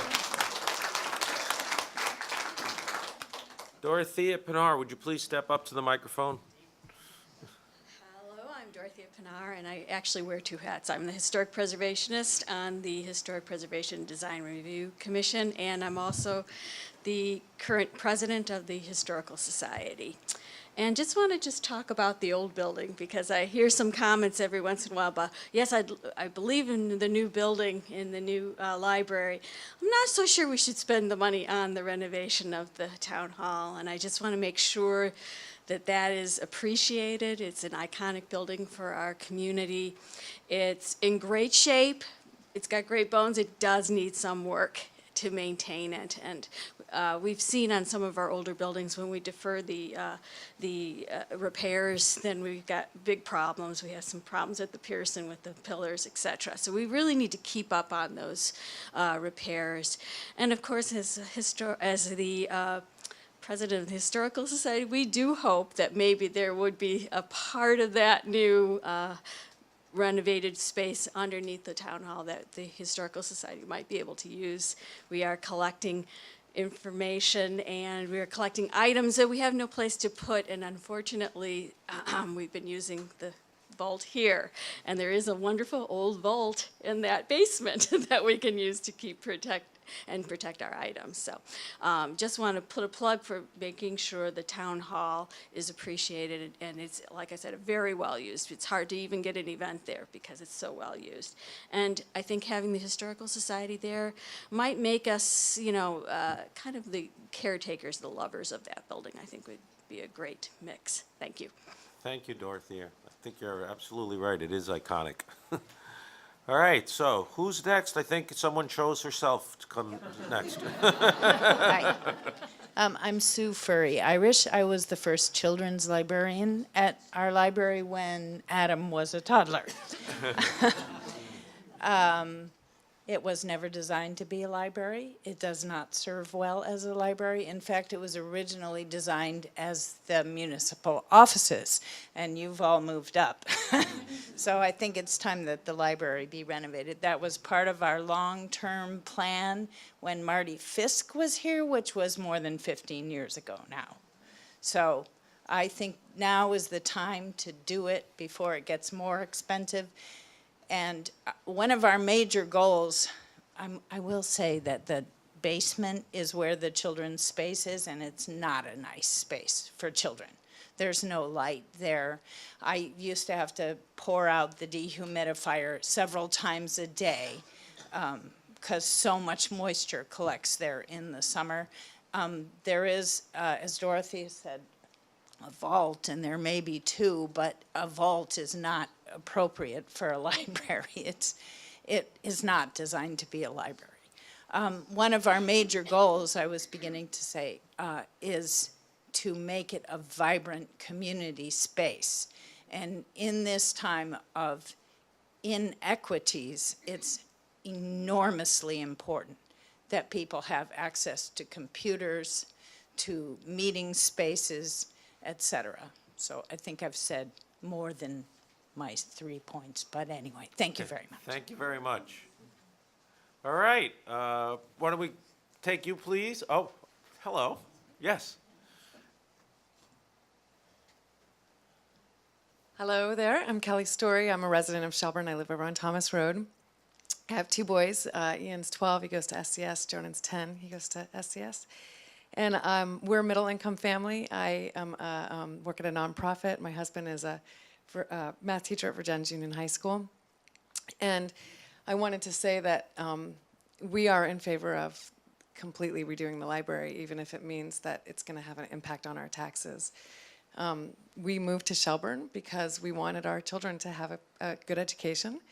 And we really appreciate that the town is investing in our schools and in our town center and in our library. And so I think that we represent people who want to see our money being used for our community centers. And it's okay with us if that means less money for our own house, for example. Our kids do use the library. My son goes there almost every day after school. I think right now 70% of Vermont families are double-income families. I think town centers like the library are very, very important and are going to become even more important as more women are working, or I should say more double-income families, men and women, are working outside of the home. And I guess the last thing I wanted to say is that I really think that the measure of a community is how we as a community care for our community spaces. And that I've always felt that I want to live in a town where our community spaces are nicer than our houses. To me, that says a lot, and I think it also, it kind of gives to everybody of every income level when you have that attitude. So just wanted to say that in support of the library. Thanks. Thank you very much. So, please, come up, identify yourself, Bruce, and... Yes, my name is Doug Roby. Thanks, Doug. Live here in Shelburne. I'll probably have a different opinion than perhaps many of you, but I thought I'd at least give you my experiences. Just before you go on, Doug, I just want everyone to know that this is a big-ticket item that we're discussing, and if there's differences of opinions, I'd like everyone to recognize we're all neighbors, we're all saying what we think, and civility is the rule. Thank you so much. My recent experience was being on the project team that dealt with the school renovation. And as you know, that renovation first had an $11.2 million budget, and it finally came down to 9.2. And it only came down to 9.2 because the people on the committee, after it had been rejected, were experts. And one of my requests for this particular project is to have a project manager who was steeped in experience with this type of construction. When it didn't happen with the school, you came up with an $11.2 million construction bill. When you had one that was steeped in it and could ask the architect questions, look at other types of designs, really look at cost savings, that's only when it came down to $9.2 million. So that one individual saved you $2 million on the cost of the school renovation. So one of my requests is, please get an expert to run this, because laymen aren't very good at questioning architects on their design and alternative ways of doing construction. Another thing, we are not yet paying for the $9.2 million in full. You'll get your tax bill and it will be increased based on having another bond of $9.2 million. One of the things I wanted to see was the past evaluations of the building itself, and I may request that separately. But one of the things, when you deal with an architect, one of the things that they generally like to do is to have new construction. It's not always the case, but it's fine. But that is one of the things that they like to do. This building is different, let's say, but my experience is that. When I first saw that $6.5 million was going to be requested for this, myself and a neighbor went to go see a design firm. And I have laid that out in my response to the survey so people could see it. And that individual is very familiar. They're local. You would recognize the name. And I said, what would it cost to add 3,600 square feet onto the main floor of the library? In other words, increase it from its 4,200 square feet now to over 8,000 square feet. He looked at it. He's familiar with it. He says you'd probably be looking at $130 to $160 a square feet. That includes the roof, that includes the foundation, the slab, etc. That's $1.2 to $1.5 million. You'd nearly double the size of the first floor, and you'd have 3,600 square feet. I'm wondering why I've never seen an evaluation like that.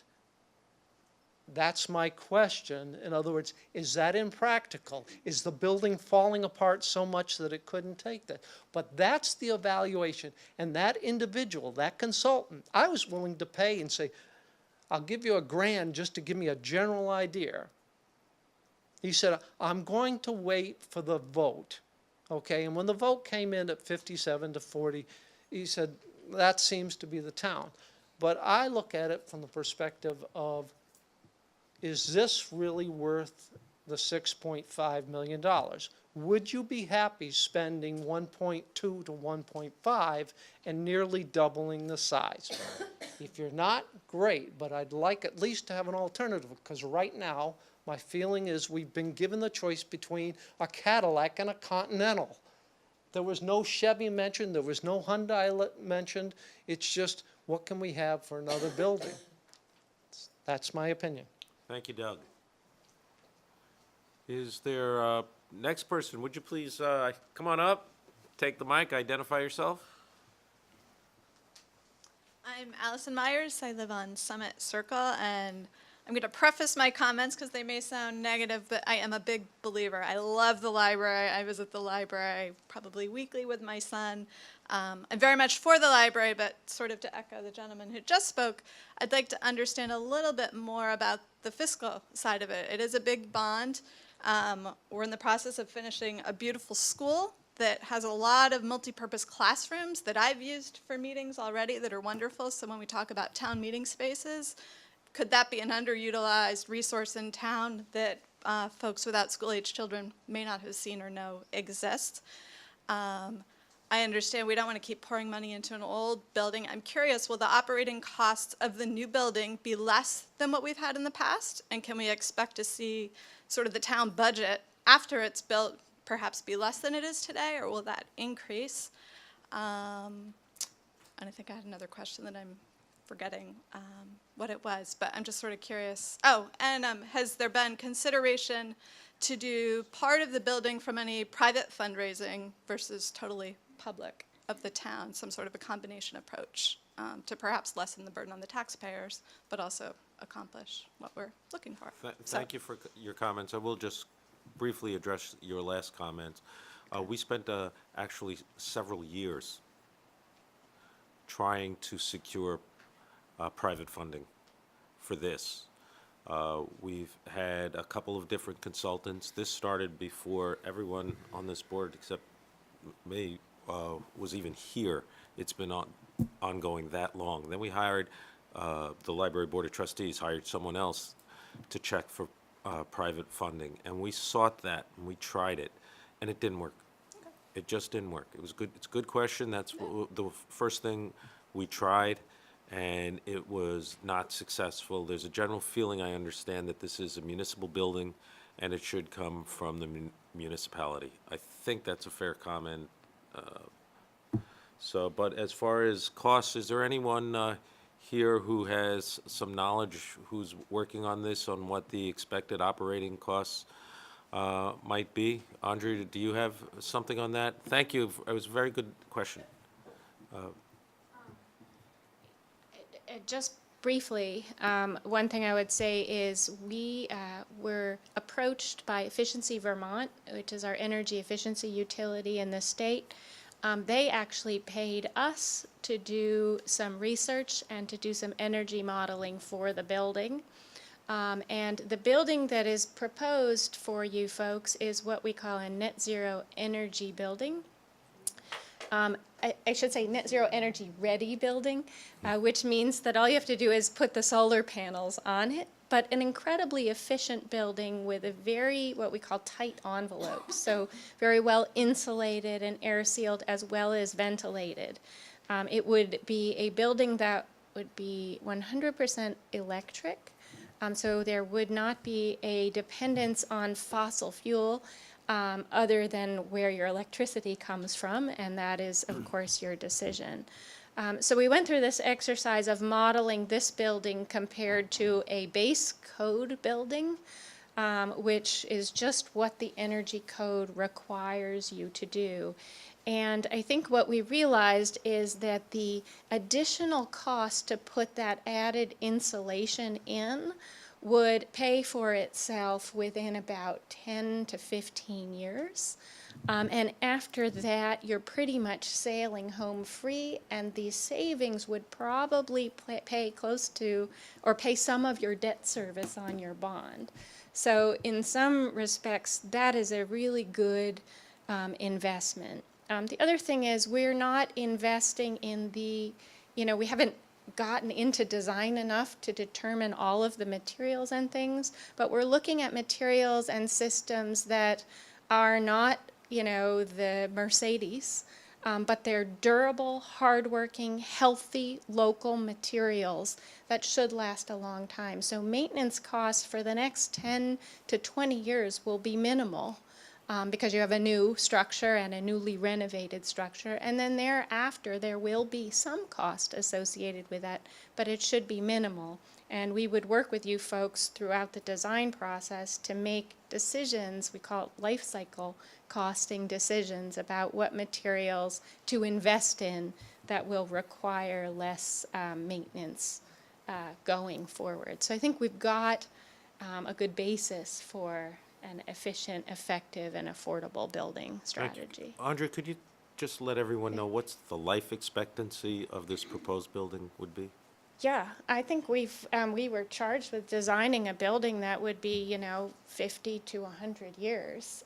It's not like commercial building where your client is looking for a return on investment in 7 to 10 years. This is a municipality, and so you may be investing a little bit more upfront, but I hope that none of you are around. I hope none of us are around next time someone needs a library in this community.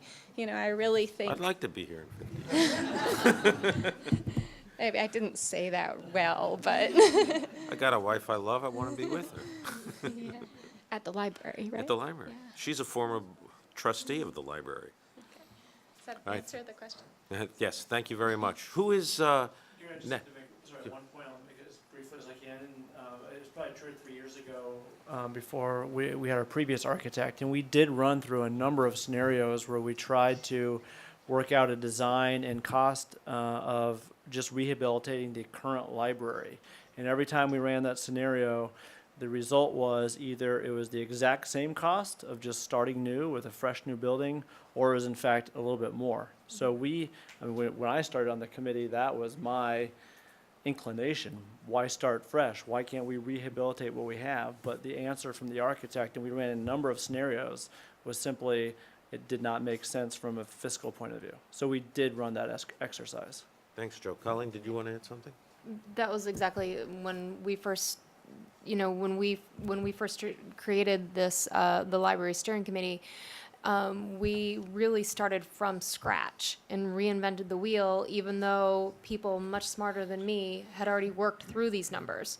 And as Ruth had already said, back in 2008 and 2011, when they were investigating how to solve the library space issues, they came up with basically the same number.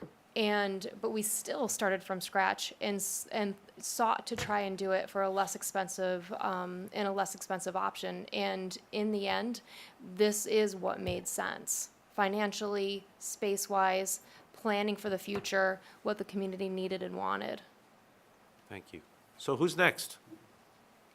Please.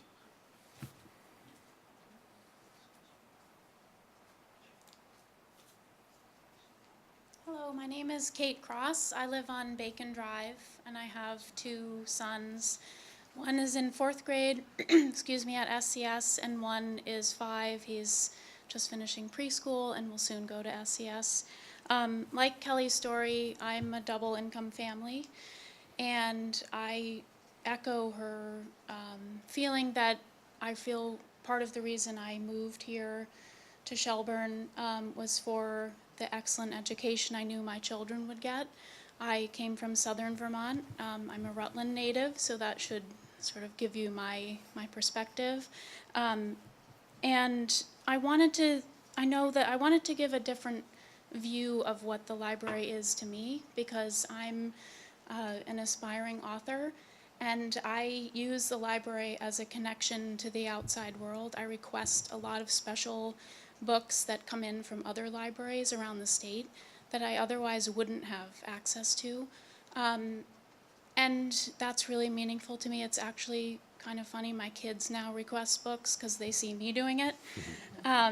So it's really, a modeling exercise as well. Like, what does it mean to us to have freedom to access information? And I'm really proud that we have our library, and I'd like for it to be expanded and beautified and more available to those like myself who need it, and for those who are less fortunate than I am.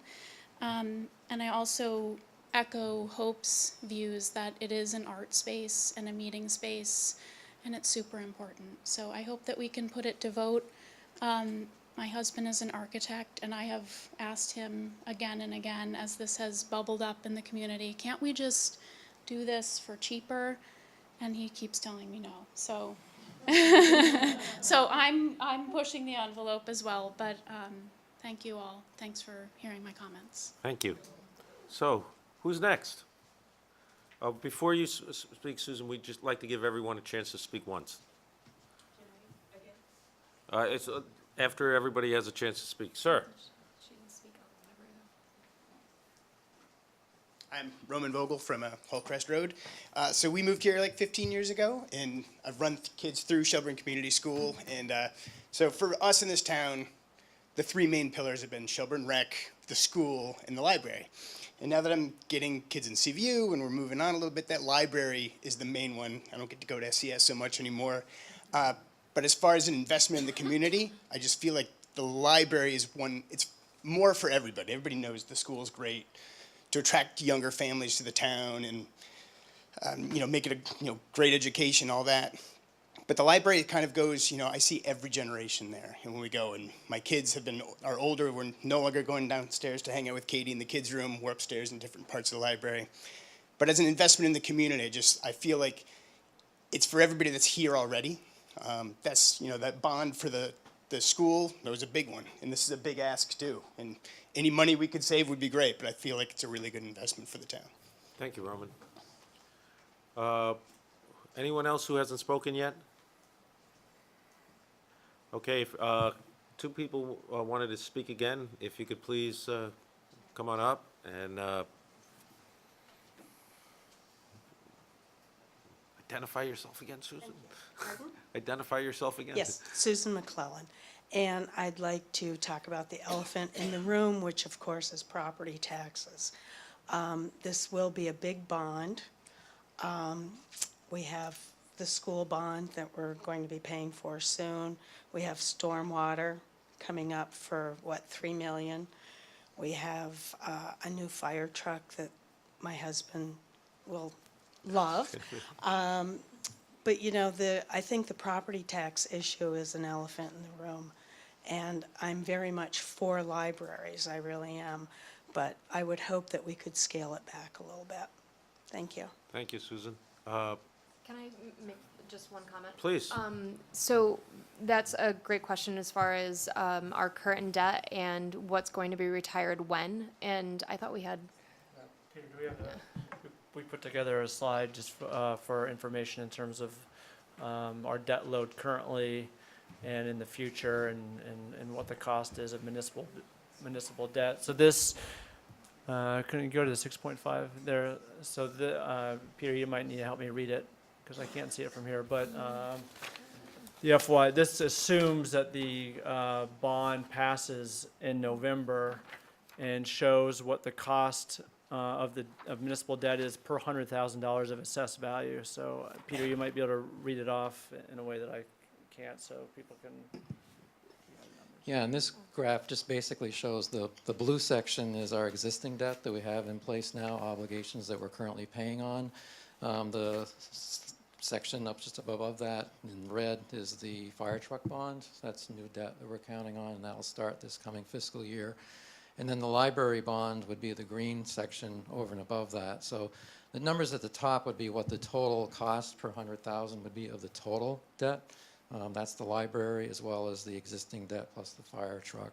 If we just looked at the library piece only, and this would be subject to, we would probably do a 20-year bond, finance it through the bond bank. So it really depends on the rates when you go to market with it. But if we looked at the current rates of that $69, the peak in the middle year there, about $34 of that would be due to the library bond. So about half of that per 100,000 of property. So $34 per 100,000. If you have a $200,000 property, it would be a $68 per year. $300,000 property would be about $100 per year. And you can see the rates that would be the maximum. Over the life of the bond, as you retire the principal, payments do come down. So that would be your highest year would be about, like I said, about $100 for a $300,000 property. That's just town debt. It does not include the school debt. That gets into your school property tax rate that's set by the state. And now that with the consolidated school district, that kind of gets shared by the whole district. So. All right, Jane McKnight, Peter, could you just give Jane the Mike? I just have a question for Peter, just to make clear this bar graph. At the top of each of the bars is a dollar number, like $68, $69, $65. I just wanted to know, is that the library portion or all the debt? I Okay, believe that's all thank you. the municipal Just wanted portion to- of the to debt. Clarify that, Right. thanks. All right, is there anyone else who has comment? All right, then I would like to turn it over to the Select Board, and when people speak, I ask that you consider commenting on whatever you like, but please touch upon property taxes, priorities within the town. We have stormwater, we have Bay Road, and if you could please let us know your thoughts, whatever else you want to talk about. So who would like to go first? I'll be happy to. It's become fashionable of late to refer to the public square. We hear that in Senate hearings, we see it in college president editorials, and it struck me the other night that this is an opportunity for our own public square, within and without. And that introduces my very strong support for placing this on the ballot, which I think frankly is inarguable. Secondly, for placing the entirety, that is 6.5 million. And thirdly, for placing it in a special meeting in November. And I make that my support is based on three things. First of all, a November vote will allow the Select Board a full 6 to 7 weeks to make any budget adjustments that might be considered useful upon the vote. That is, with the vote in November, there still remains nearly 2 months of budgeting for this board and to do in order to, in presenting a budget at town meeting. Knowing the outcome could be very important in November versus town meeting itself. Secondly, I do think the question of a construction start in 2018 versus potentially 2019 is an important factor to consider. It's been referred to by Andrea and some others.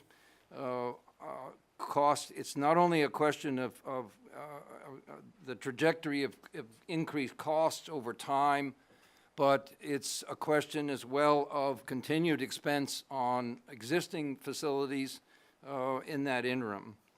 Thirdly, I think a special town meeting in November has one particular advantage, and that is it allows, without distraction, a great deal of concentration by the community and all of us in it on an issue that deserves that kind of attention. And my feeling is, through some experience, that would be a very well-attended vote, and that we shouldn't be fretting or concerned a little bit about off-season or non-election Novembers, that this will indeed attract a great and representative portion of our community. And with that, I want to express appreciation to my colleague Colleen's service over this time, as well as Joe's on the steering committee, and the excellence with which they've prepared these materials to this point. Thank you, Jerry. Josh, you have some thoughts? Yeah, I think so much, even from the very start, first time that I was made aware of this, the essence of the need for additional community space for the town has been very clear. And I think that was certainly my perspective on what the town needs and how this project could enhance that. I think from all of the comments that you've made tonight and the data that we've gotten in the past, all suggest there is, for a wide range of reasons, a lot that have been touched on tonight, there is support for this kind of project.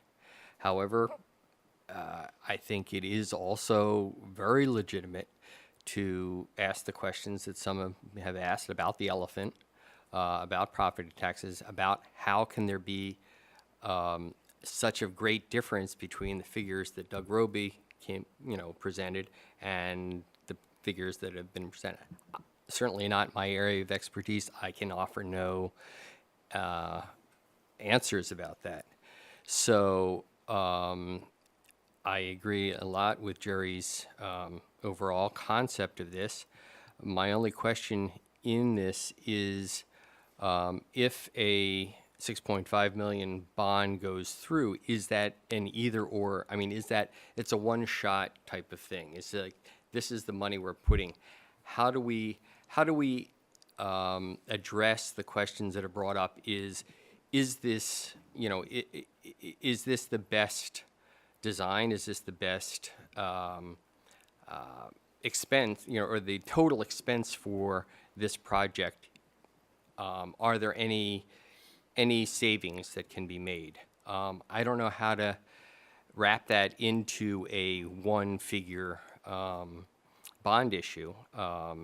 Is there a ranking of other possibilities?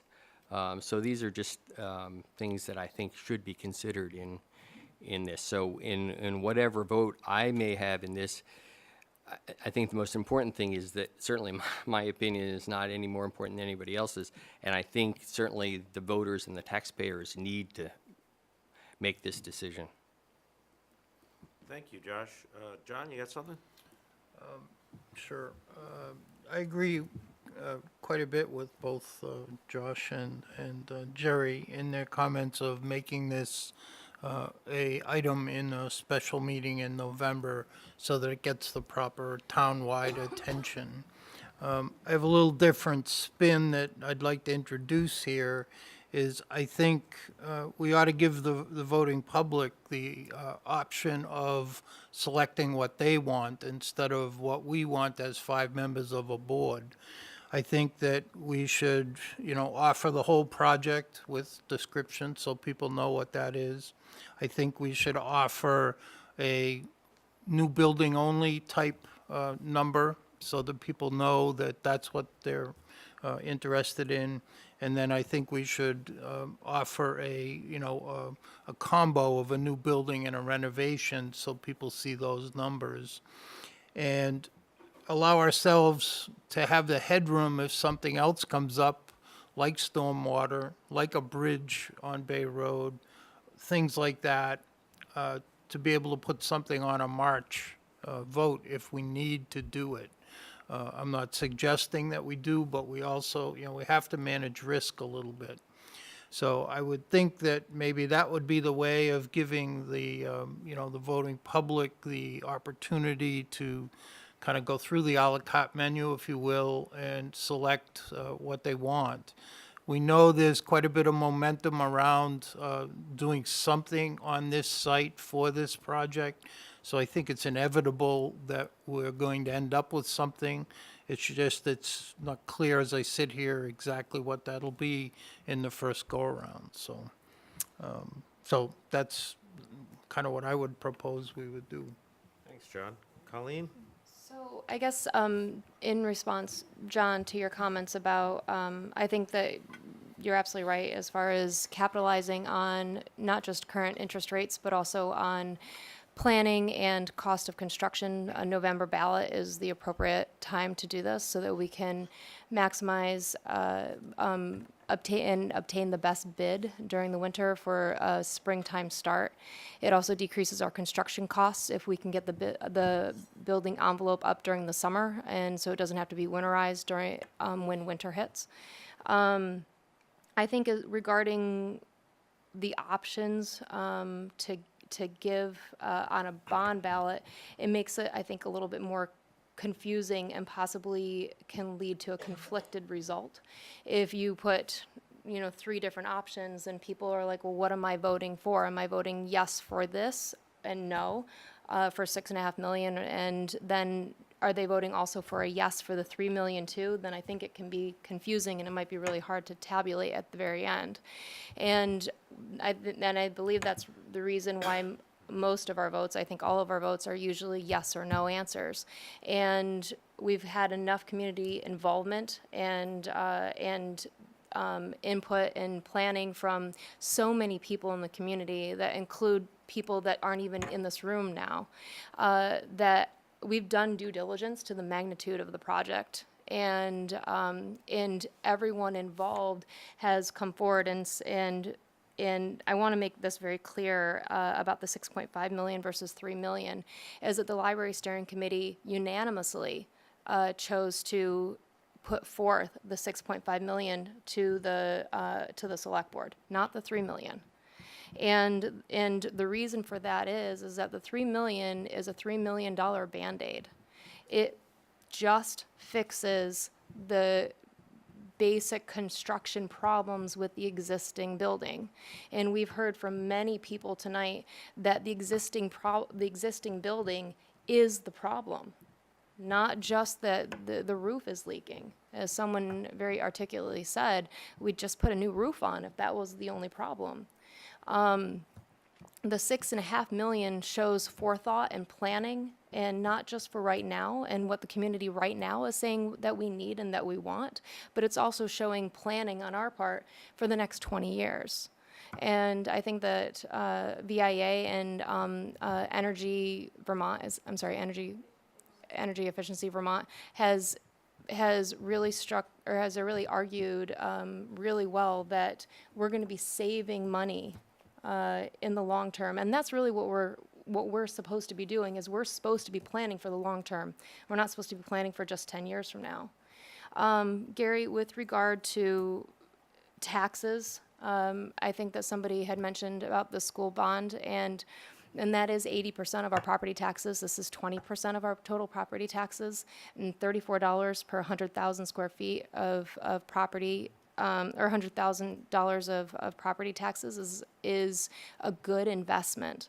And I wanted to go into the investment part of this just a little bit. Please.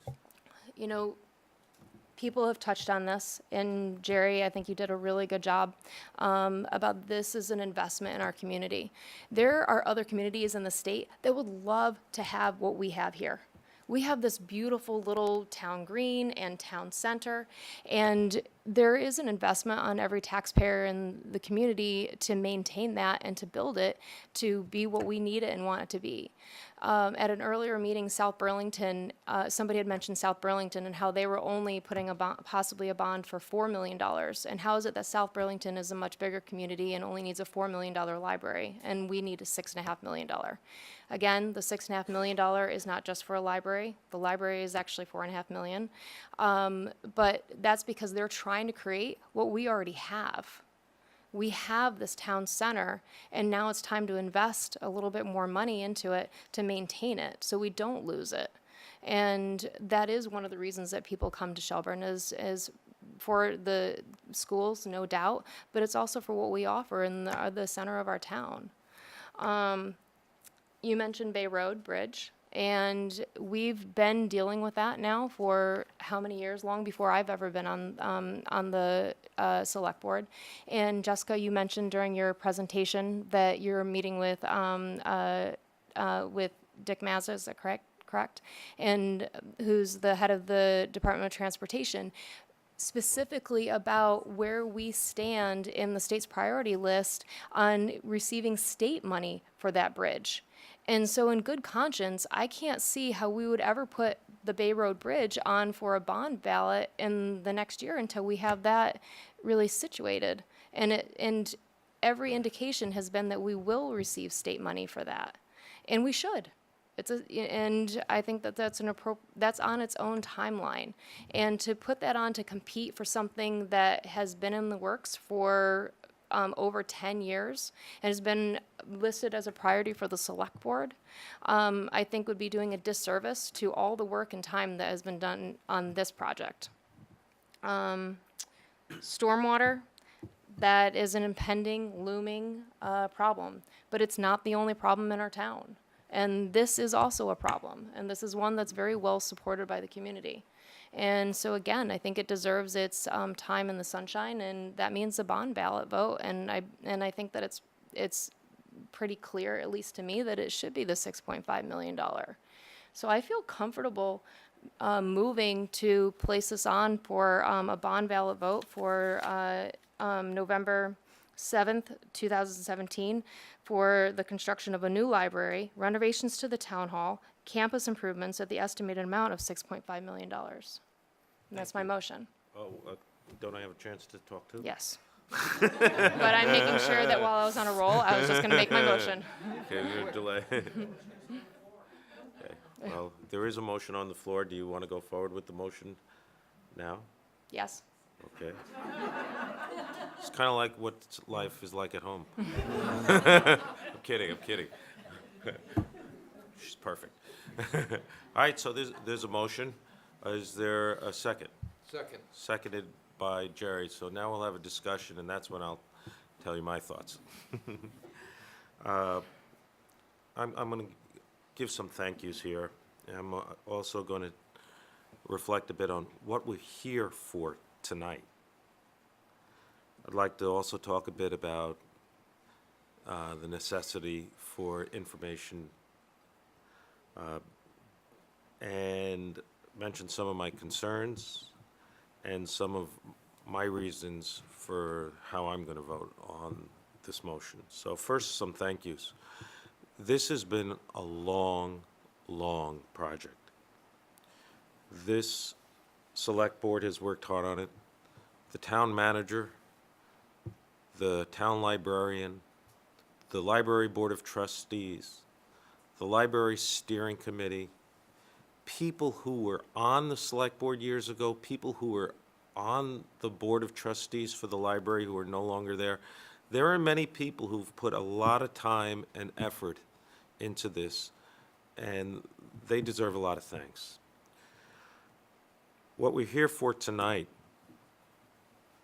we're not here to express whether we are individually going to vote yes or no on this. We're here to determine whether we're going to vote to place this item on the ballot, as Colleen mentioned earlier tonight, and if so, in what amount and at what time frame. Now, we have a motion pending that answers those questions, 6.5 million and November. I think it's critical, if this motion goes forward, that the Board of Trustees and the Steering Committee and the Select Board all work together to provide Shelburne residents with as much information as possible. Because there are competing priorities. And when there are competing priorities of magnitude of these sizes, I think it's appropriate for the residents to weigh in. I do have concerns, and I think some people will raise them as we go forward. I think there are additional costs that the town will incur over stormwater, and those costs could be $10 million. It could be $450,000 a year in additional budgetary concerns that we're going to have to pick up. But here are some of my reasons why I'm coming out the way I am. We have expenses, but we have investments. We have investments in our community. This community made a decision to invest in a new school, and we have a new school. This board has an obligation to maintain and increase responsibly our grand list. And how do we increase our grand list? We increase our grand list by making our community a place where people want to come, where we have more residences built, where we have commercial establishments come in. And what are the reasons why people want to come to Shelburne? They want to come because we have a good school system. They want to come because we have a rec program that works. And they want to come because we have a library. And we will have a library, hopefully, that's maybe a little hint, of the 21st century. I have been known for a long time in my 9 years on this board as the fiscal conservative guy. I'm the one who always wants to have a 0% increase in the budget. I'm the one who looks hard at many things. I had a long talk with my wife this week about this project, and she made some very, very strong arguments to me, and she altered my position on this. And I think we have concerns, but I think they're outweighed by what this ballot item could bring to our community. We either grow or we die, and I'm not in favor of dying.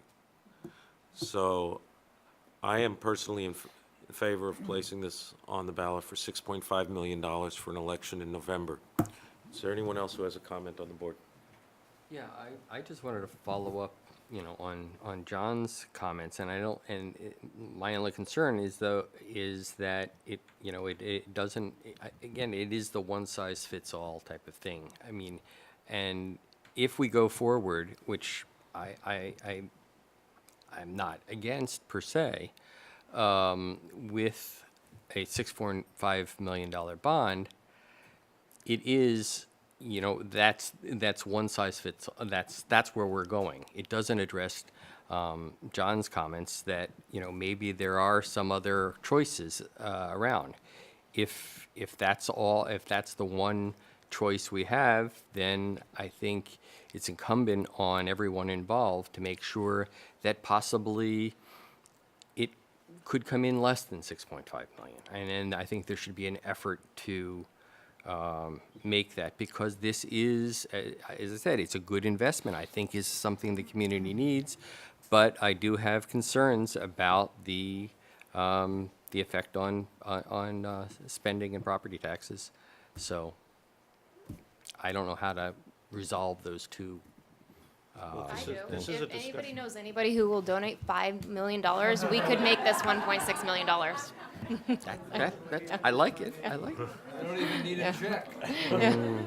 We'll take cash. Yeah, we'll take cash. That's why she's on the board. All right, it's a discussion, so is there anything that anyone else on the board would like to offer in discussion?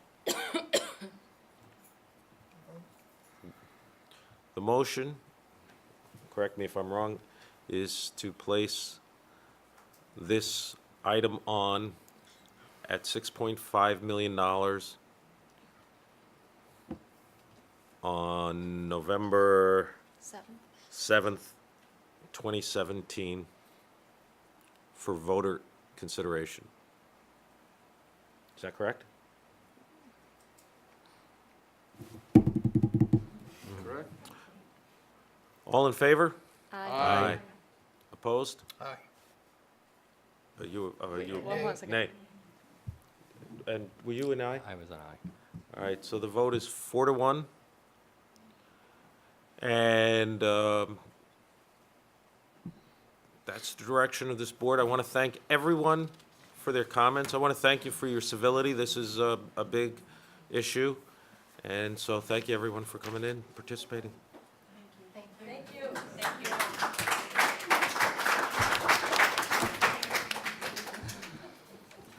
Our next item is how many drinks are we going to have at the Bearded Frog? Yeah.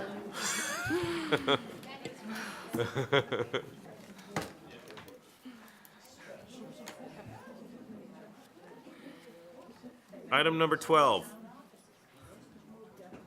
Well, let's take a minute so people can step out.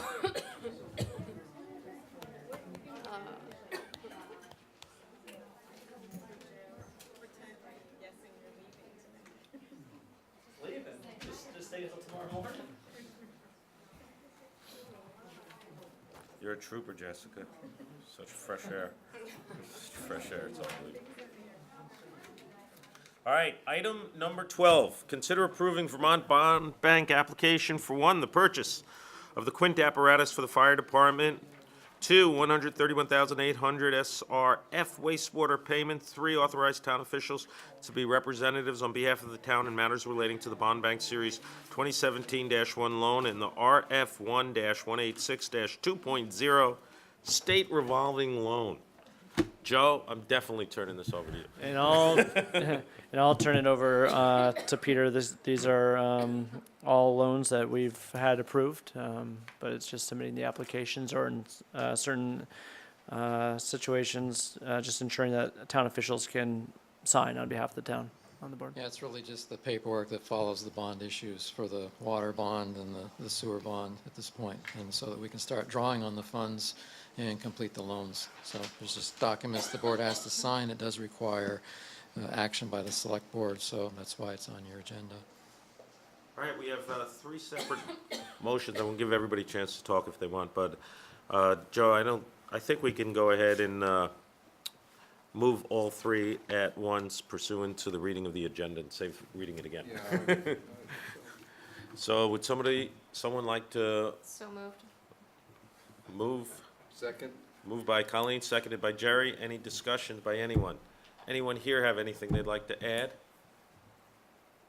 All in favor? Aye. Aye. Great. Next is item 13. Consider reappointments to the Chittenden County Regional Planning Commission and the Chittenden Solid Waste Management District. And I apologize, I should have caught this maybe at the beginning, and hopefully we can still go forward, but this actually is a consider reappointment to Green Mountain Transit for Dennis Barton. And I apologize for that, I should have caught that when we first started the meeting. But Dennis has been Shelburne's representative for 6 years, and he needs to be reappointed for a 2-year term. Absent anyone here objecting to that, I'd be in favor of adding it. Is everyone good with that? Yep. Okay, great. So, someone like to move to reappoint Dennis Barton to the Green Mountain Transit Board of Directors as Shelburne's representative for Joe for a term, for what? April 1st, 2019. It's a 3-year term. Okay. I started. 3-year term starting July. So moved. Moved by Colleen, seconded by Jerry, right? Any discussion? Hearing none, all in favor? Aye. Thank you. And then I need to be. Thank you for your service. And I need to be appointed as the alternate. We need a background check. Move to appoint Joe Colangelo to the Green Mountain Transit Board of Directors as Shelburne's alternative representative for a term of what? You like Until that you one? die? Yeah, I Moved think by it's Colleen, the same seconded- term. Seconded by Jerry. Any discussion? Hearing none, all in favor? Aye. Aye. All right, next. Hey, thank you for Thanks, your Dennis. service. I'm glad to do it. I appreciate the opportunity to provide service to the town. It's been a good experience, and we've had our ups and downs, but we're in a pretty good situation right now. Thank you. And thanks for waiting so long for your reappointment Well, tonight. it was very interesting and educational anyway as a citizen. It was great. Thank you. All right, our next item is one that I'll turn over to Jerry. Consider authorizing Jerry Story to establish and organize an economic development initiative for the Select Board consideration for adoption by September 1, 2017. Jerry, if you don't mind, you want to take this? No. I prepared a little background piece for you that I hope has addressed most of the questions of which I was aware from previous discussions, and would be happy to comment on that. Well, I've read it. Everyone else had a chance to read it, I assume. Anyone have any comments for Jerry? I was just impressed that you typed all that on your iPhone. Yeah, I saw that. Sent from your iPhone. I couldn't believe it. And this time it all came out in actual sentences instead of pieces here and there. So I have to thank Joe for translating it into. I guess the only question I have is, do you have any idea of how large this committee would be and what the kind of No, representation I would think be? we at one point we discussed 9. I think it's a question of sitting with various people who've expressed the interest in trying to determine and coming back to the board with a proposal what's the most doable size. My anticipation would be something that's not going to meet. Will meet periodically more so than biweekly. So And as with all of our committees, it's going to be a question of who's got the time and availability and, And staff. you know. You can check with Joe throughout this. Oh, yeah, Joe and Dean. Great. Yep. All right, absent anything else, would someone like to make a motion authorizing Jerry to go forward? So moved. Moved by Josh, seconded by Colleen. Any further discussion? Hearing none, all in favor? Aye. Thank you, Jerry. And I will you, Jerry. abstain. If Yes, you want a ma'am. copy of this. You can vote for it. Yeah, it's $1. Love to be helpful on that because the Ready grants and there's a bunch of other little economic development Yep. type things. I went and met with all the new businesses that are in the, on Route 7 down, the cookie company and the tortillas and all that. So, and they've given me some advice and thoughts too, so maybe I could be helpful. Oh, you'd be quite welcome. Great. Expect a call. You don't have enough to do anyway, Jessica. Oh, she's got 6 months off. Yeah, that's right. All right. Item number 15, consider approving liquor license request by Skinny Pancake for first-class license and outdoor consumption permit. Joe, it's been vetted, right? Yeah, so they're actually taking over the contract for Shelburne Museum, so they'll be doing this inside Shelburne Museum. Just remember, I guess you're Board of Liquor Control. Just one question, one thing I forgot to ask. This is quasi judicial matter pursuant to our ordinance. I need to ask everyone, does anyone have a conflict of interest on this? No. Okay, great. All right, so it's been vetted, it meets all the criteria. Someone like to make a motion? Move to approve and sign the first-class liquor license and outdoor consumption permit for Skinny Pancake. Second? Wow. Moved by You guys Colleen, seconded by left me Josh. He's on a hanging roll. there, yeah. All right, any? Make a comment? Yes, please. Do we need to stipulate in that motion that it's at Shelburne Museum, even though in the text it references, but in the motion it doesn't? No, because actually in the, Application. in their application, it includes the contract that they have with Shelburne Museum, so I don't think that that's necessary. But it's a clarification, that's It what would our be- vote is It'd be predicated certainly upon. fine to clarify Well, that. yeah, all I read is sentences that are put before me here, so. Yeah. The only reason I'm asking is that if Skinny Pancake moves into a building and puts a shingle out, now they've got a liquor license and they can do whatever they want. And I'm trying to be specific to the site so that they would have to I go think it's through the it's a good process. point. I think that clarification's now on the record, in case anyone Yep. has a problem. All right, so, are you good with that? Yeah, I'm Okay. fine, I just wanted to check. All in favor? Aye. Great. That is a good point. Next item is, consider approving wastewater allocation to Wake Robin for 6,508 additional gallons per day for their Phase 3 expansion project. So like all of them that come before the board, they have paid. I think this one's probably, it was over $100,000 payment to purchase these gallons. We have them available. They've paid, so it's certainly ready for your approval. Great. Any comments from anyone? Someone like to make a motion to approve? So moved. So moved by John, seconded by Second. Josh. Any further discussion? Hearing none, all in favor? Aye. Great. Next is consider signing a resolution reaffirming Shelburne's participation in the Lake Champlain Byway. Joe? I think You did I put put it in the something packet? here? Yes. I've given away all my copies of everything, but. Here it is. You want to see So one? it's okay. The board has done this in the past. I can't remember the last time that the select board did this, maybe 2011. And it just, it's a action that the board's been taking. If I had it in front of me, I could read it, but I've given it Okay, away. and just to make it clear, it should be authorizing that, since this is the way it's written, that the chair sign on behalf of the board. Okay, so someone like to make a motion authorizing the chair to sign a resolution reaffirming Shelburne's participation in the Lake Champlain Byway? So moved. Moved by Colleen. Is there a second? Seconded by Jerry. Any further discussion? Hearing none. All in favor? Aye. Any opposed? Okay, Jerry, you want to test my signature? I just signed. Yep. And Our next item is to consider entering executive session pursuant to 1 VSA 313 to discuss mediation strategy regarding the appeal of the notice of violation and variance to the environmental court by Shelburne Shipyard that will require first a finding that premature public knowledge would place the public body or an individual involved in this at a substantial disadvantage. It's a litigation strategy, so someone like to so move that? So moved. Moved by Colleen, seconded by John. Any discussion? Here, none, all in favor? Aye. Aye. And would somebody like to move to enter into executive session to discuss this and invite the town manager? Wait So a second. moved. Moved by Colleen, Second. seconded by Jerry. Discussion, what do you have to say, Doug? Could you just use the mic? Yes.